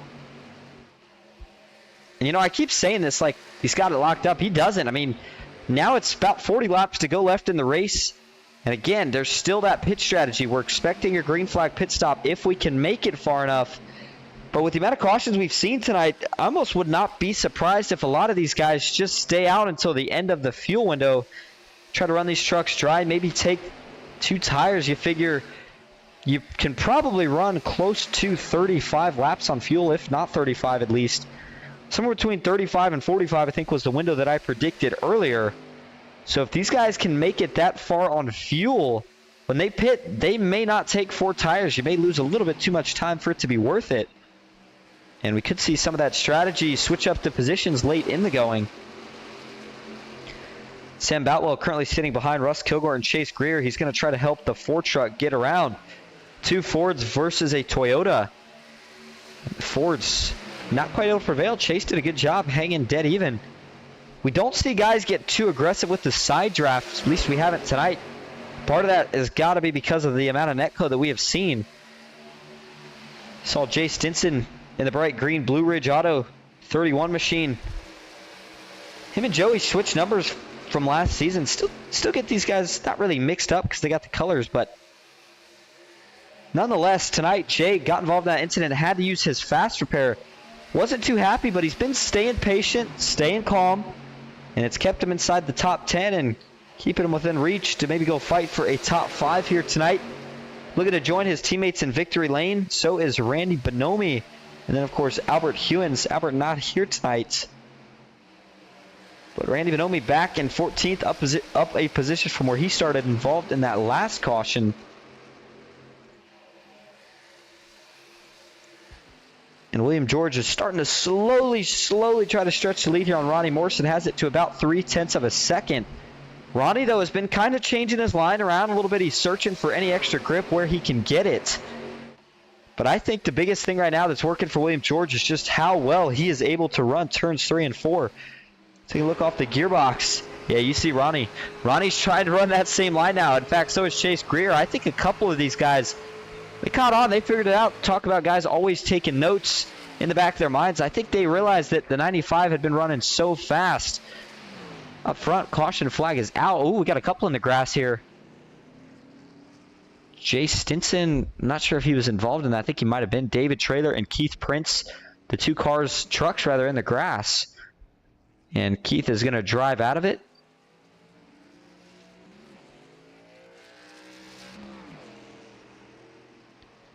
This brings out your 8th caution of the night. And from this point, I think everybody is going to be good to go on fuel. So it's starting to look like we can probably scratch the green flag pit stops. But let's take a look first at what brought out the caution. Let's look from the blimp cam. Does it start here? Oh, no, it starts way further up. Jay Stinson and Robert Dudley. In fact, let's go here to Jace. And you got to hope Jay doesn't get too bad of damage here. It's looking like he might have done a relatively good job of saving it. And Jay's starting to wash up a little bit here.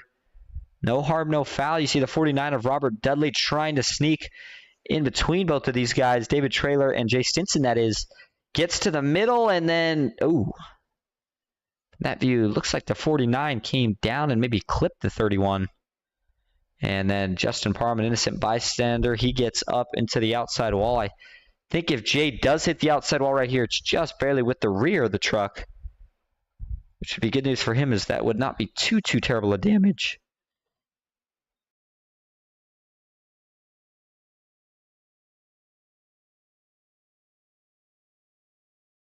And let's take a look from the chopper view. I'll tell you what, I am running out of vocal power here for the night.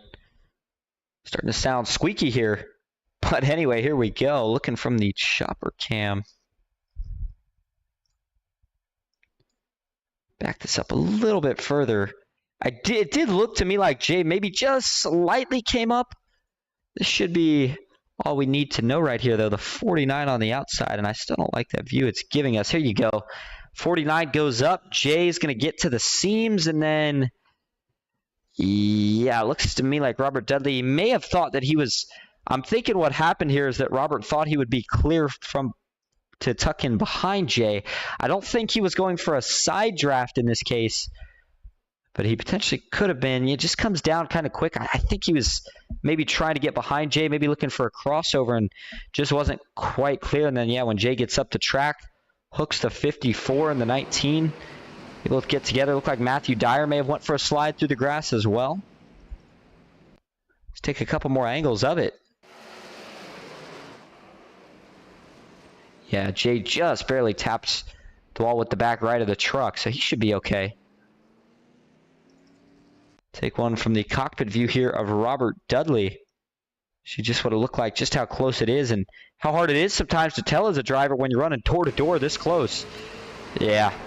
And in fact, it actually from that point looked like maybe he just had a slight bobble. It's just not enough time to save it. Final look at it here from the TV static cam. Overall, for an incident that started with as many trucks as it did, ended with a pretty good ending for most of these guys. I don't think we're going to see I don't think anybody except maybe Justin Parham would have had to use their fast repair there, if Justin still has one, that was. But I don't even know if he had to use it. Justin going to be lining up fourth on the inside. But how about the mix-up here up front a little bit? The 96 of William George is still your leader from the looks of it. I think he chose the outside. But we'll know for sure coming into the Geico restart zone. Either way, him and Chase Greer are lining up row 1. And then it's going to be the one truck of Ronnie Morrison, this time in row 2. 47 of Sam Boutwell on the outside of row 2. And then the 4 of Russ Kilgore and the 29 of Matthew Fritz rounding out row 3. Looks like it is going to be exactly 31 laps to go once we take the green this time. Nancy says, not that I recall. Seems like this year Joey and Jason have some help with the league, and they're both able to focus on their game. And there you go. Doesn't take much, but you got to be able to put in a little practice, and we see how dangerous Hickox Racing is then when they have a chance to put a little bit more time in. Saw it with Matthew Fritz at Auto Club. Saw it with Joey at, I would say, the other hardest track we've been to in Atlanta. And we'll see if we can see it tonight here. Potentially with Randy Bonomi or Matthew Fritz. Chase Greer was the leader, and he got a good jump. This is going to be a big turning point in the race. Can the 40 truck now, first time he's really had a great shot at clean air here tonight. And they got really hard to race in behind him. That is going to cost William George at least one, maybe two positions here down the back straightaway. Looks like he does get in line on the outside. Justin Parham swings out wide down the straightaway. And we will see. Watch the 96 on the outside. He's rolled it so well, and he rolls it just as good here again. So Sam Boutwell is probably not going to be able to fend off the 96. He just is not able to do it. Man, that move that William George has continued to pull off on guys tonight has just been, I would say, undefeated. And as he tucks in line third, Chase Greer up front, Ronnie Morrison, his eyes are bulging right now. He knows there's a chance of getting the lead, and both of these guys are going to be trying to hold off the charging 96 truck of William George. Going to have to hold him off for another 30 laps. Not sure if these guys had played some strategy, Chase Greer specifically, or if he just won the race off of pit road. I'm thinking he might have just won the race off of pit road. Further back, they are really dicing it up. Robert Dudley at the back of the pack, just in front of him. 2x2 as far as the eye can see. And the most heated battle now is they actually single filed out pretty quickly is between these four right here. Russ Kilgore gets into Justin Parham. Got loose right there. Parham's able to save it. Coming back up, though. This is where things get a little sketchy. Parham really, really loose, though. He held on. A little bit of a checkup in the back. Man, another close call. These guys all realize that it's 30 to go, and it's go time, and that's exactly what they're doing. Chase Greer rolling. Not so much the bottom now, as you see guys putting their left side tires on that dark patch. I wonder if there's a little bit more grip there. Man, Russ Kilgore got really loose again. He is struggling with the handling right now. Let's hop over to Russ for just a moment. Take a ride on board here for a lap or so as 47 of Sam Boutwell looks to go by. Yeah, the 47 is really struggling with handling right now. And turns 1 and 2 has been his weak suit. Watch this, is going to get in. Yeah, he gets in really aggressive through the corner. I mean, it's nighttime and you can hear how the speed is picked up. He was almost flat out right there. Does look like he got off the corner better. Tires maybe coming up to temp a little bit more. And now notice that William George, he has not been able to get around these three yet. I kind of expected him to. And you got to wonder at what point does the 96 potentially run himself out of time and resources as fast as he is tonight. I honestly would like to see him maybe try the strategy here of backing it off a little bit, save some tire. You know you have the speed to catch these guys, and they're battling pretty hard up there. Ronnie Morrison is putting a lot of pressure on Chase Greer's bumper. So as soon as Chase makes a mistake, if Ronnie doesn't make one for him, looks like the one was maybe trying to give him a little bit of a Bristol bump and run. Closing in now on what is going to be 25 laps to go here at Kentucky. Every single driver right now that you see in your top three, this would be their first win of the season. And I don't know if I can speak for William George, but Ronnie Morrison and Chase Greer, I believe, would be their first win of the NOMA Truck Series. Just behind them, Sam Boutwell could be looking for his first win of the season. Same deal for Russ Kilgore. Matthew Fritz trying to maintain a top 5. Here comes Justin Parham and Matthew Dyer, the two Grandstand Racing teammates. Hasn't been the night that they probably wanted, especially with how good their teammate was here last year. 3 wide just behind them. Riley Gomes has had some speed tonight. Big impact for the 5 truck. Hard into the wall goes John Bell. Caution is out. Richard Hurst is involved. And those 2 trucks are junk. Hurst is going to try to bring it down, but I don't think the suspension is so much working on that 76 anymore. And John Bell, he is also heavily damaged. And again, looked like somebody getting hooked. This time they were going from 3 back down to 2, it looked like, and somebody was not clear here. I think it's going to be John Bell coming up, but yeah, it's certainly what it looks like. Question just going to be if it's Netco. Look at this hit. Boom! I mean, 76, all 4 tires off the ground, and then the 5 back down into traffic. Robert Morrison, Keith Prince, all these guys just with absolutely nowhere to go. The man that shot down to the inside was Tyler Dudley. And let's take a couple more views of it right here. Does he just... Didn't get much of anything from the cockpit cam, so let's go to the chopper.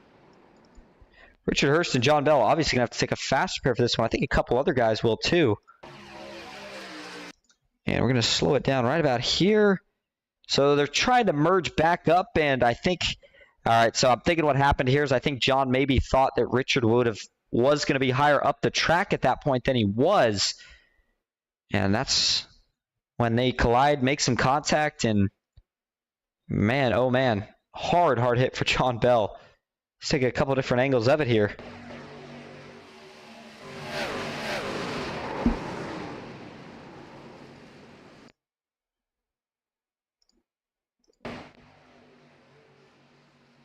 Yeah, Robert Morrison, nowhere to go either on that one. Let's take a ride on board here with Richard Hurst. Almost like a little bit of a jump scare off his nose. Watch this.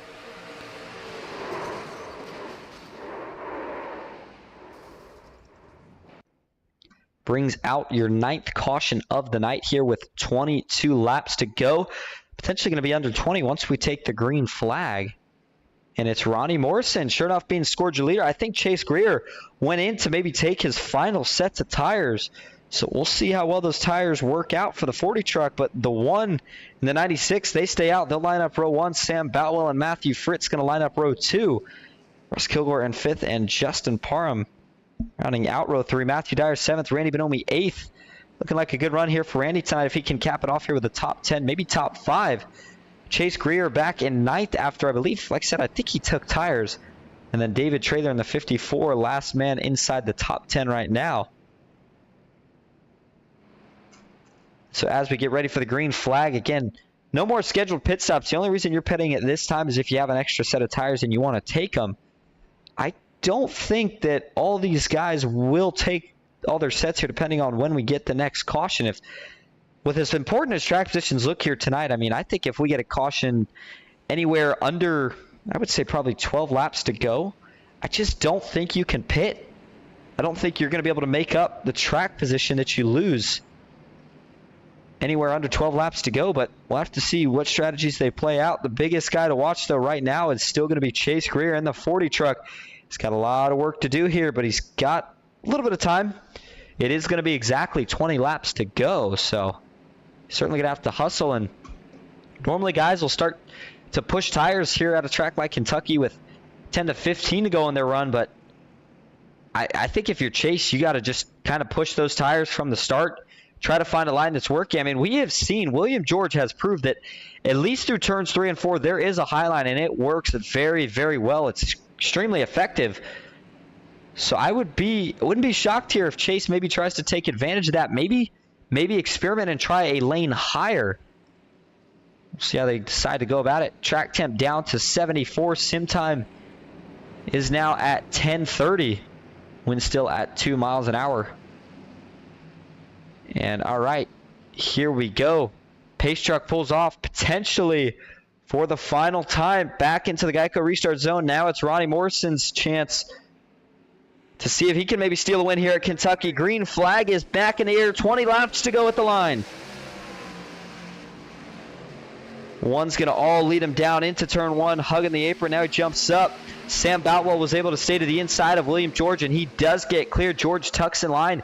Maybe going to look for a little bit of a crossover here on exit. He's got to get that track position back as soon as possible.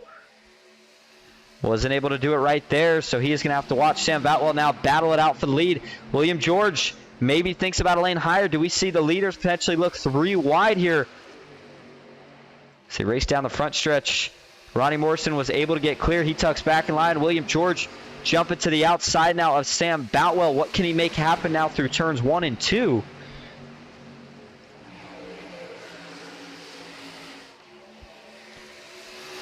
All these guys really, really pushing. Chase Greer in the 40 truck. Still keep an eye on him now. He is up to 7th. Hasn't been able to make too many gains just yet. Take it back. He's up to 6th. But he sees 4 trucks kind of in a cluster formation in front of him. That's going to be the toughest part of getting around all these guys right here. 3 wide further back with Jay Stinson, his teammate Randy Bonomi, and then David Traylor on the outside. Jay may have been another one of the guys that when he fixed damage took a fresh set of tires because he is a rocket ship as well on the inside. Going to get stuck here behind Riley Gomes. But up front, Ronnie Morrison starting to make just a little bit of a gap right here on William George. George battling with Sam Boutwell. George is going to get clear though right here. And sure enough, gets clear Sam Boutwell. William George, with what is 17 laps to go now, is going to try to track down your leader, Ronnie Morrison. And when he gets there, the question is, can he get by? Justin Parham back into the mix as he has now arrived on the podium, currently sitting in 3rd. But we have got a heated battle for the top 5. Sam Boutwell just behind him in 4th. Chase Greer up to 5th and continuing to pick off positions. I'm not sure if maybe Justin is also on newer tires. We'll know here momentarily depending on how quick he's able to catch up to William George. 3 wide further back with Riley Gomes. To the inside of Matthew Fritz, who has Russ Kilgore on the outside. These guys are going to have to play nice with each other. Do they get it sorted out before they get into 1? They're not going to. Some contact there between Fritz and Kilgore. That allows Riley Gomes to slip by as I think Fritz saw enough. He backs out. Back up front, Ronnie Morrison continuing to maintain about that 0.4 of a second gap. but George and Parham are going to be hot on his tail by the end of this thing. Here comes Chase Greer in the 40 truck. Jay Stinson further back looking to the inside of his teammate Matthew Fritz. And if Jay could get himself back inside and finish in the top 5 here tonight, that would be another good bounce back for Hickox Racing. Taking a look on the gearbox here, I think one of the things that's hindering William right now is all the pressure that he is feeling from Justin Parham and Chase Greer. He wants to track down the leader, but I think he's afraid if he runs that exact line that he wants to, maybe he leaves that bottom open just enough for Parham to try to sneak his nose in there. Try a little bit of a dive bomb move. Chase playing it as smart as he can right now. I think maybe he feels like he's kind of starting to even out.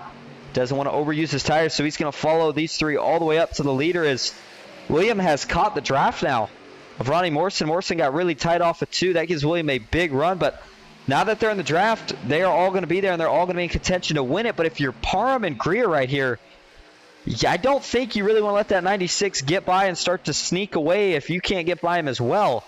Ronnie Morrison knows that if he lets him get by, his chances of a win here tonight could be over. Looking to see a little bit of blocking out of that one truck, but he left the bottom just open enough here. William George looking to the inside. Can he make it work off of 2? He can't.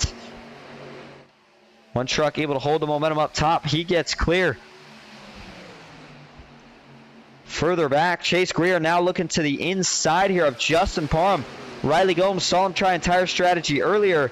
Still believed he had the speed to make it work. He's showing that speed now. There's Jay Stinson, but up front, handoff for the lead. Here we go. William George has taken it, but Chase Greer is looking to kill 2 birds with 1 stone.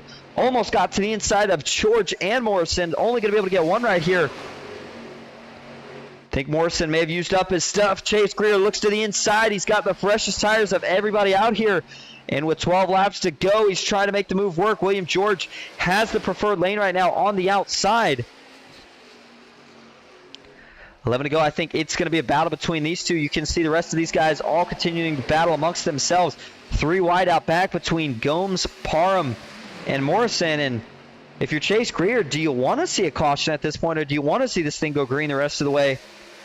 I would expect that he would like to see it go green, but he's going to have to figure something out here. If William George is able to continue to hold him some door-to-door contact that time, that's going to send William way wide. He blows the turn from it. And Chase Greer is going to take the lead. Riley Gomes also able to make the pass. And all of a sudden, you got to ask yourself, where did the 9 come from? And now he's looking for a chance of getting his first win of the season. 10 laps to go. And it is going to feel like the longest 10 laps that Chase Greer has run all season. He's going to have to run him perfect because Riley Gomes, if he slips up at all, is going to be there to make the pass. Can't even count out Jay Stinson. Makes some contact there with William George. George saves it, but that sends him up the track again. He's getting bumped around like he's a rookie right now. And Jay is going to get clear from that move. Caution is out. Hold your horses. Got trouble further back here. Couldn't tell who it was. Was it maybe Keith Prince? I'm not sure who it was. John Bell has towed him. I don't think it was from that caution. And now Keith had damage, and I believe so did Richard. And this just made the strategy that much more interesting. This is going to give a couple guys another chance at it. Oh, and maybe it was Richard Hurst. So Richard Hurst, I take back, did not have damage. He had used his fast repair, but he got some right here. Watch this. Goes to the inside. Yeah, I think he's going to try to complete the slide job here on Robert E. Morrison. Just doesn't quite make it in time. Not quite clear, and turns the 76 up the track, and then boom. Big hit into the outside wall. Second big hit for Richard Hurst tonight. And I think he's the only guy collected. Sure enough, he was. Was able to get back rolling, but to hit that big, I think it's fair to say, deserves the caution. Take a look from the chopper. And, you know, I got to be honest, I'm surprised we have not seen anybody try the slide job into 3 tonight. Richard tried it here. You see at this point, he realizes he's not going to get clear. He tries to bail a little bit, but just too late, and slight contact is all it takes. Turns the 76 up the track. Boom. Destroys the front end. And Richard Hurst is out of fast pairs for the night, so this could put his night to an end if he's not able to repair that damage enough to at least make it back out on track. Take a couple more looks at it.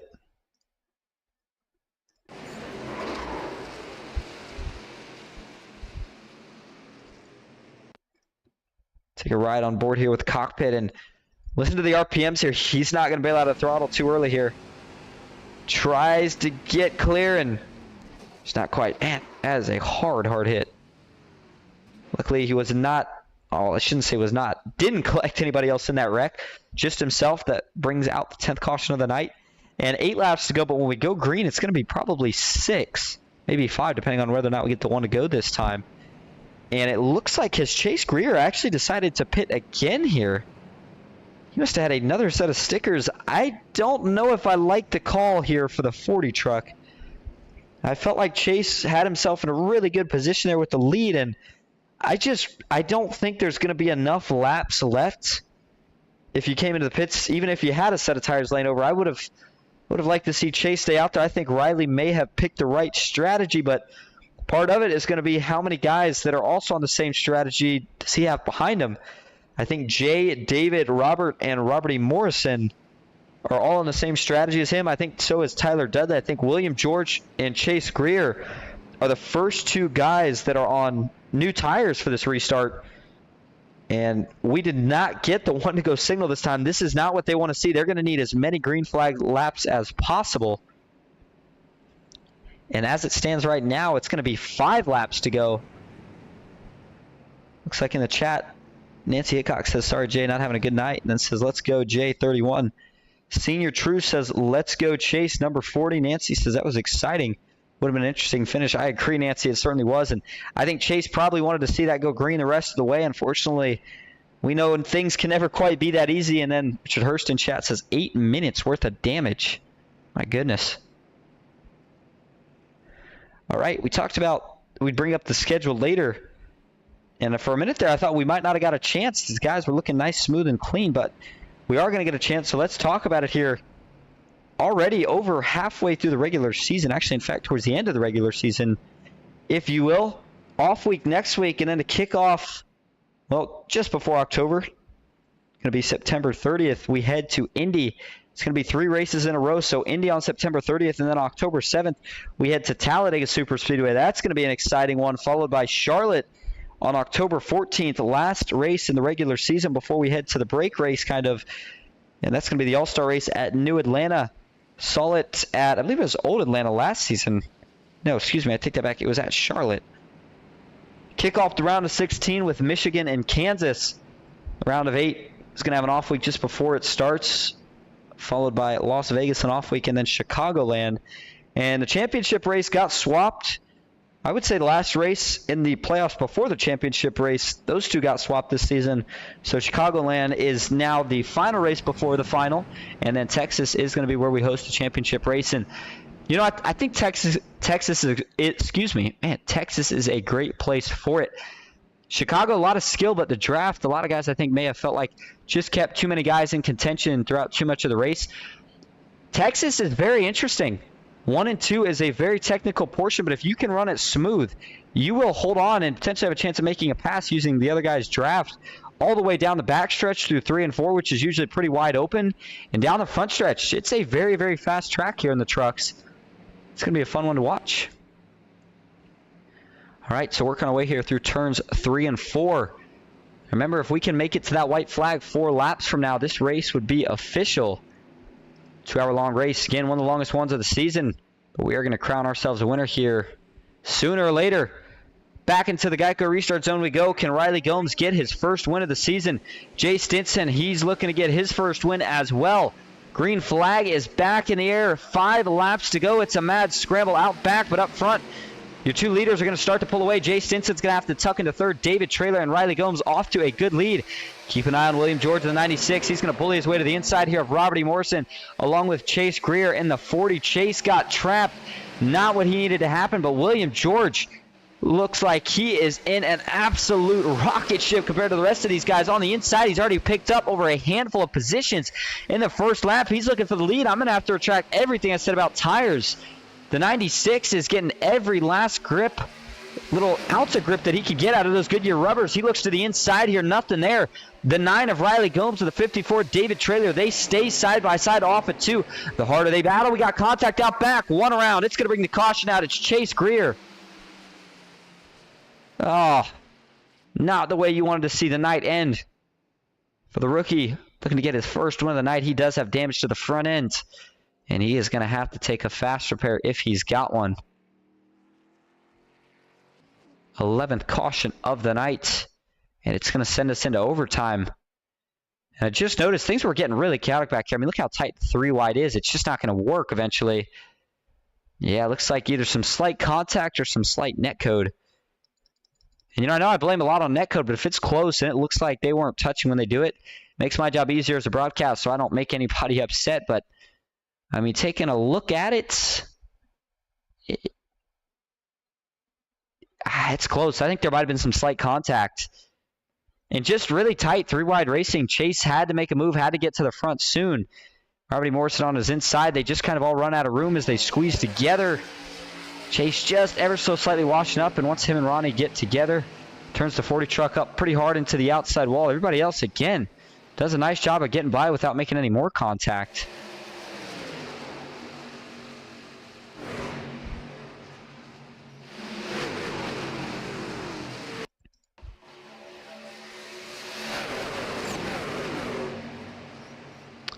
And we will take one more look at it here from the TV spectating view. And man, I'll tell you what, I am extremely impressed with how quick William George got up there. And I actually think this caution is going to help William George out to a certain degree. I mean, those 2 guys were going at it. It would have given him a couple more laps of green flag. But he still had a little bit of a gap that he was closing. Not much. I mean, it probably at most a 10th or 2, but I don't know. At the same time, if I'm William here, as fast as he's been on the outside, I think he was getting ready to roll right around these 2 and sail off into the sunset. Not so much now. I'm not sure if anybody has any tires left, and if you do, if it's at all worth taking them. Find out right here, but it is going to be Riley Gomes for now, lining up with David Traylor to make up row 1. Traylor so close last week. He's another guy looking to maybe get a win this week. William George going to be starting 3rd. Jay Stinson on the outside, row 2 and 4th. Parham in 5th. And Robert Dudley going to be rounding out row 3. We're going to take another side-by-side break here as we prepare for the finish from Kentucky. You're watching the Flatwoods 217 on Ghost Racing Network. Stick with us.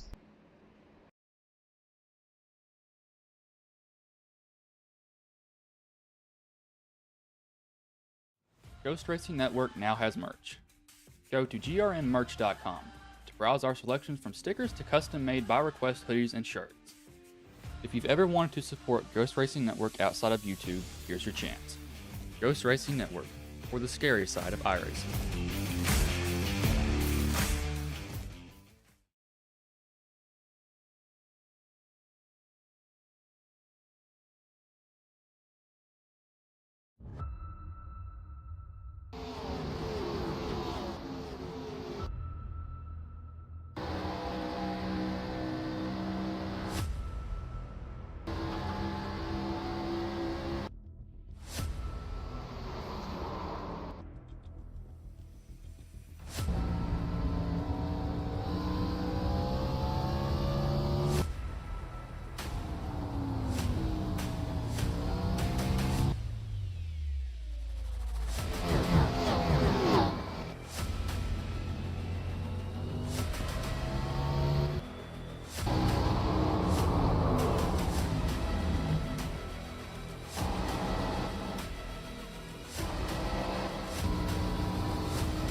Back live here on Ghost Racing Network for the Manny Rays NOMA Truck Series. Trying to cap off here some overtime, well, the first overtime finish rather at Kentucky. Again, we do have 3 if we were to need all 3. Overtime rules, as always, going to be if we can take the white flag, the race will be official. However, if we get a caution on that first lap, then we can rack them up and try it again. And the other thing we need to get over real quick is the next place we'll head on Ghost Racing Network tomorrow over to the NSRA Sunday Select Series. And this guy's just finished their first round with the Xfinity Series. Now they're going to head over to the trucks. And that first race will be at Talladega Super Speedway. Going to be the pit stall. I believe it's pit stall 220. 80 laps at Talladega. It's going to be a good one. Those guys are some of the best when it comes to super speedway racing. And then Monday, the final of the Noble 5 races. And the last crown jewel this season, the Bristol Night Race, Capital Auto Bristol 250. Don't want to miss out on that one either. It's going to be crazy. It's going to be wild. There's going to be some tempers because it's also going to be the last cutoff race, rather, in the round of 16. And we're going to be sending some guys home. We're going to be sending some guys through to the next round. So if you're Riley Gomes here, he's got a good chance at it, but he's going to need a couple things to really go his way. To be honest, I would have liked to see him take the top if he has the choice. I think that way he could have trapped Trailer on the bottom, get a good restart, and then maybe hold William George up a little bit more. But I think his best bet right here is just to get a really, really big jump if possible. And then after that, he's just going to have to hope that he can fend off a 96 that's been fast all night and now on new tires for 2 laps. David Trailer, if he could sneak in line behind the 9, that would be Riley Gomes' best friend. Here we go. What's it going to be? Old tires versus new tires. Rookie versus rookie. Green flag is in the air. 2 laps to go. It's overtime at Kentucky. Great start for Riley Gomes. David Trailer with another good start, but not quite able to get clear of William George. George able to stay to the inside. He works to the inside here. The 54 looking for a good run down the backstretch to 96 once more. Going to look to the inside. Big block here from Riley Gomes. William George, does he look to go a line lower? No. Just is going to go ahead and push the 9 here. Is he going to push him down into the corner? No. Maybe gives him a little nudge. Riley Gomes trying everything he's got for all he's worth to hug the inside. William George tries the inside again. Nothing there. White flag is in the air. Final lap at Kentucky. Can Riley Gomes hold on? Down into turn 1. George is playing all sorts of mind games. Meanwhile, David Trailer up top looking for one of these guys to slip. Final gas down the backstretch. Here we go. Does 3 wide happen? What does the 96 do? There he goes. Big lunge down the track by William George. 9's going to block. It's not going to work. The 9 truck. Riley goes up the track. He takes out David Trailer through 3 and 4. Here comes Justin Parham. They're going to beat and bang all the way to the start-finish line. Who holds on to win the race? George takes him out. It's going to be Jay Stinson wins it at the line. Are you kidding me? That was the craziest finish that we have ever seen. I think Jay won it. I can't even tell. Oh my goodness.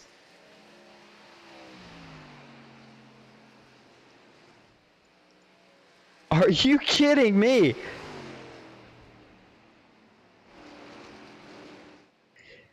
And you wanted to see a dramatic way to end the race. We are not going to see a finish like that, ladies and gentlemen, again for a long, long time. And considering he's coming around to do some donuts, it looks like Jay Stinson is your winner. And guess who brings it home second? Matthew Fritz. The margin of victory was just a 1/10 of a second. Oh, my goodness. Russ Kilgore, he's excited that he got a 3rd place finish as well. And we'll see if Jay's going to do a burnout here. But, I mean, we have got so many things to break down from that final lap. I don't even know where to begin.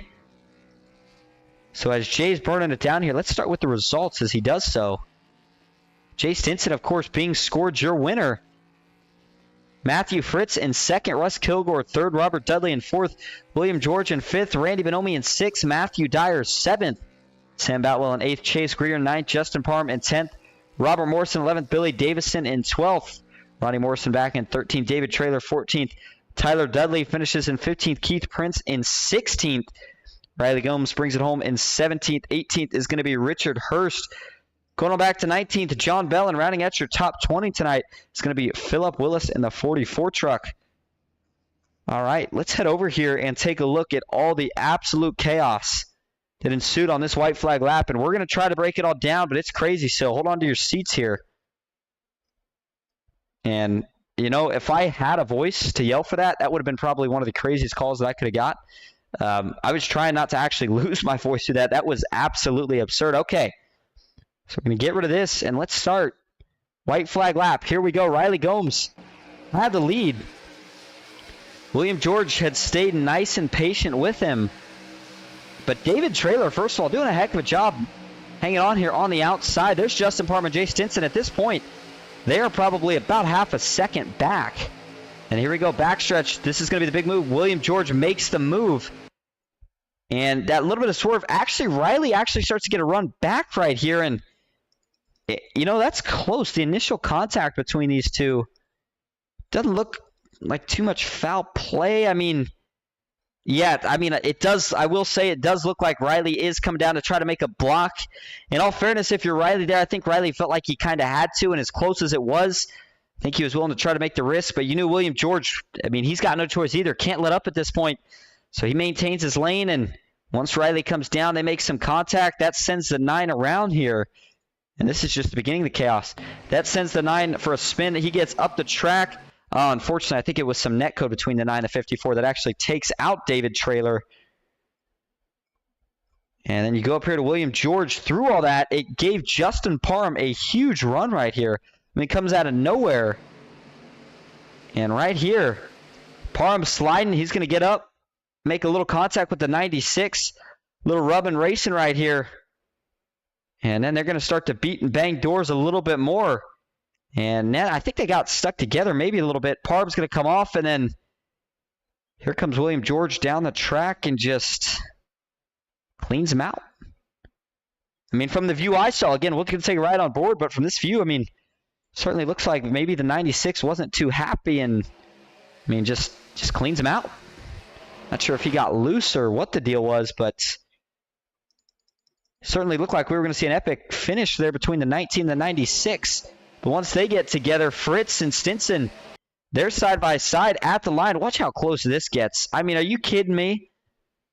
We got to get a better view of this one. See if we can play it slow enough. We might have to do this the manual way. Yeah, let's do it that way here. Frame by frame. There you go. That's at the start-finish line. Taking a look at the different views. I mean, Che got it, but it was not by much. Holy moly. What a finish. Parham sliding through the grass. And George, I thought, was going to actually still win it right here, but came up still a bit short. Let's back this up. I want to take a ride on board with Parham and then George here to get a little bit better insight on what exactly we saw with that last incident. All right, so this is coming out of 4. Parham, he knows he's got the run, but he's really, really trying to keep it together, sliding up big time. There's a little bumping and banging, and just, I mean, it doesn't look like Parham was really trying to bump him too much. There's the first contact, and then I mean, it's hard for me to say. Again, I'm not in the car for these guys, so I don't want to speak too much to it. And then take a ride on board here with William George in the 96.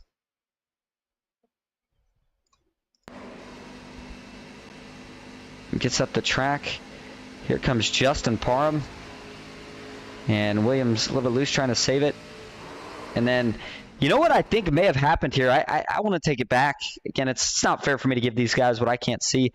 We know how clean of a guy William is. I think what he was trying to do here is either come down for a side draft, or he may have thought that Justin had lost it potentially, because what he does is he straightens his hands out before he gets down there. There you go. Boom, straightens it out, but the truck just still kind of toes towards the inside. So by no means from that view do I think that William did it intentionally. But again, one of those incidents where it's going to be you be the judge and the drivers, they're going to have to decide on it, because from what we saw, chaotic finish, a thriller, and a heck of a win for Chase Stinson. My goodness. All right, we are going to go get your top 3 now in here for interviews, hear what some of the guys have to say. Stick with us. We'll be right back.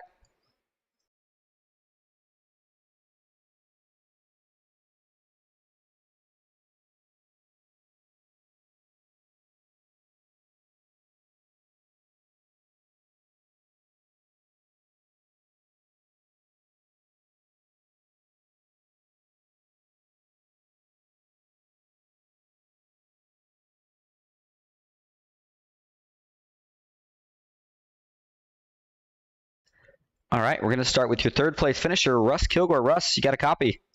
I do. How are you? Good. Well, you had a lot of speed throughout tonight. I mean, no surprise to see on the podium. Maybe not the way you expected it there with the chaotic last lap, but nonetheless, got to feel like this is kind of a swing in the right direction for your team. How you feeling? Yeah, not bad.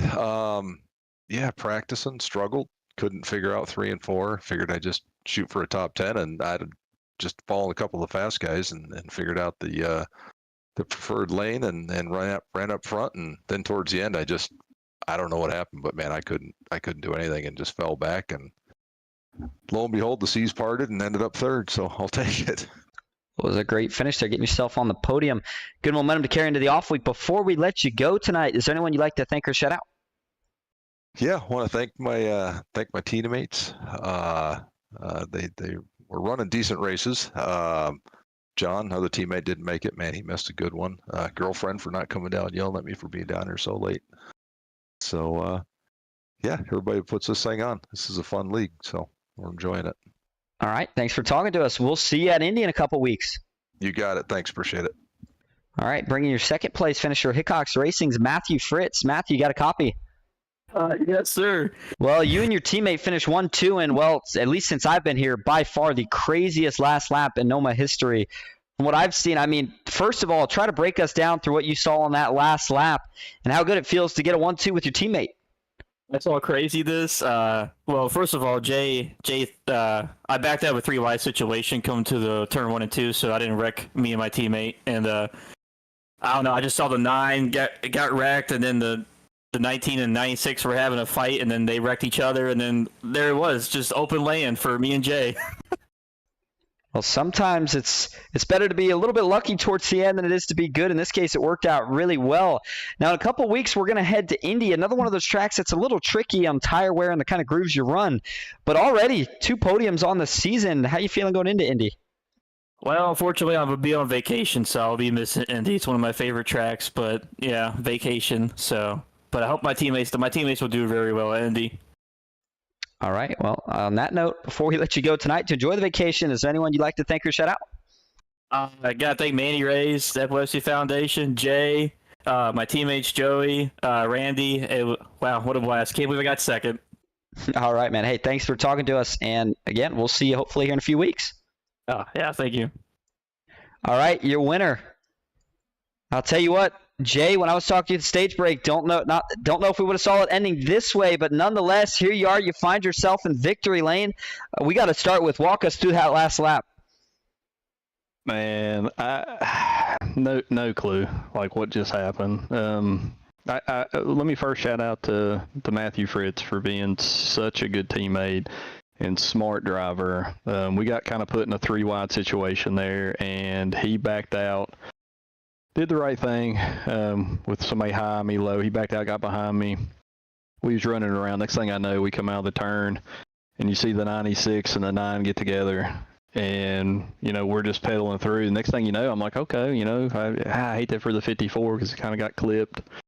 I don't know who caused the 96 and the 9 wreck, so I didn't want to comment on that, but the 54 got clipped in it, nothing to do with it. And then I saw the 19 and the 96 kind of battle, and I'm like, what? And then next thing you know, they wipe out, and I still won. But I owe it to Matt. He you know, without him making that smart move right there and backing out and doing the team thing, you know, that's maybe me and him piling it up and doing something different there. So I got to thank him first. But it was crazy last couple of laps there. Well, margin of victory, 3/100ths of a second, rounded up to 4. But Hickox Racing now has put 3 drivers in victory lane already before we've even gotten to the playoffs. Overall, in the team setting, how's it that you guys have managed to find so much more success this early on in this season, and how you feeling about your playoff chances? You know, great group of guys to run in a Discord. That's the main thing. Like, we have such a good time. Ronnie Morrison was in there with us tonight, and we had a blast, and we were laughing and joking and cussing and doing everything else you would in a race that turned out the way it did. But we had such a good time. You know, tonight was just luck. It was me being in the right place, Matt making the right move, pit stops and everything went good. If that last run would have went green, I felt like I had a really strong truck because we took tires and those guys did not. So I thought I had a good shot there. But when we had those couple of cautions, I was like, well, I got old tires, I got new tires. It's going to be an interesting finish. But again, you know, just Joey and Matt, those wins were just dominated. They ran the races great, dominated those wins. I got lucky, so I'll take it. A win's a win, no matter how you get them in my book. So going into the playoffs, I think we feel pretty good about where we're sitting and how we're running. We seem to be in the top, 5, 10 every week, and this team's been really finding their stride. So we're excited to finish the season and get into the playoffs. Well, first one of the season, and with the speed that you did have tonight and how patient you stayed, man, certainly was a good way for, I guess, good karma to come around with what we saw earlier. But before we let you head out tonight, is there anyone you'd like to thank or shout out?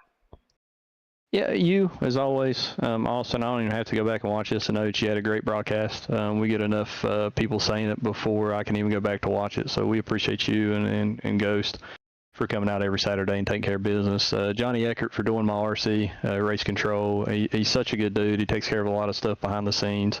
Without him, this doesn't run smooth with points and just the Discord and RC in these races when they get crazy. So shout out to him. All these drivers that showed up tonight, it got a little crazy, a little wild, myself included. But it's a good time away from the everyday work and grind. I want to thank, of course, our sponsors, Manny Rays, Raymond, great guy, Flatwoods, H&H Tractor Works, Blue Ridge, and then my teammates, Matt, Joey, Randy. Albert wouldn't be able to make his powers out tonight, and then Ronnie running with us was a blast as well. So, and then Nancy, I know she's out there. I know she's watching. She's probably commented. So Nancy and Miss Hickox, we appreciate you guys watching and rooting us on too. I can confirm she is because she was the first one to start screaming in the chat when you got the job done. But we will see you in a couple weeks at Indy. Again, congratulations on the win here tonight, Jay. I appreciate it, buddy. Thank you very much. All right, what a crazy and chaotic end to the Flatwoods 217 here at Kentucky. Hickox Racing puts their third different driver of the season in victory lane tonight, and we see yet again a new winner. I hope you all enjoyed. Again, let your friends know that is one you are going to want to watch back, especially the end. That was absolutely crazy. I still am trying to wrap my mind around it, but hopefully we'll have that all figured out by next time we're here. Indy in 2 weeks. That's going to be another fun one. Don't miss out on it. Thank you all for coming out. Did I miss anything in the chat before we head out? Looks like a lot of congrats to the Hickox guys. Nancy says, thanks, Austin. Get well. We need you to keep us informed. Again, glad you all enjoyed. So I'll be back in Indy. Until then, I hope you all have a good night.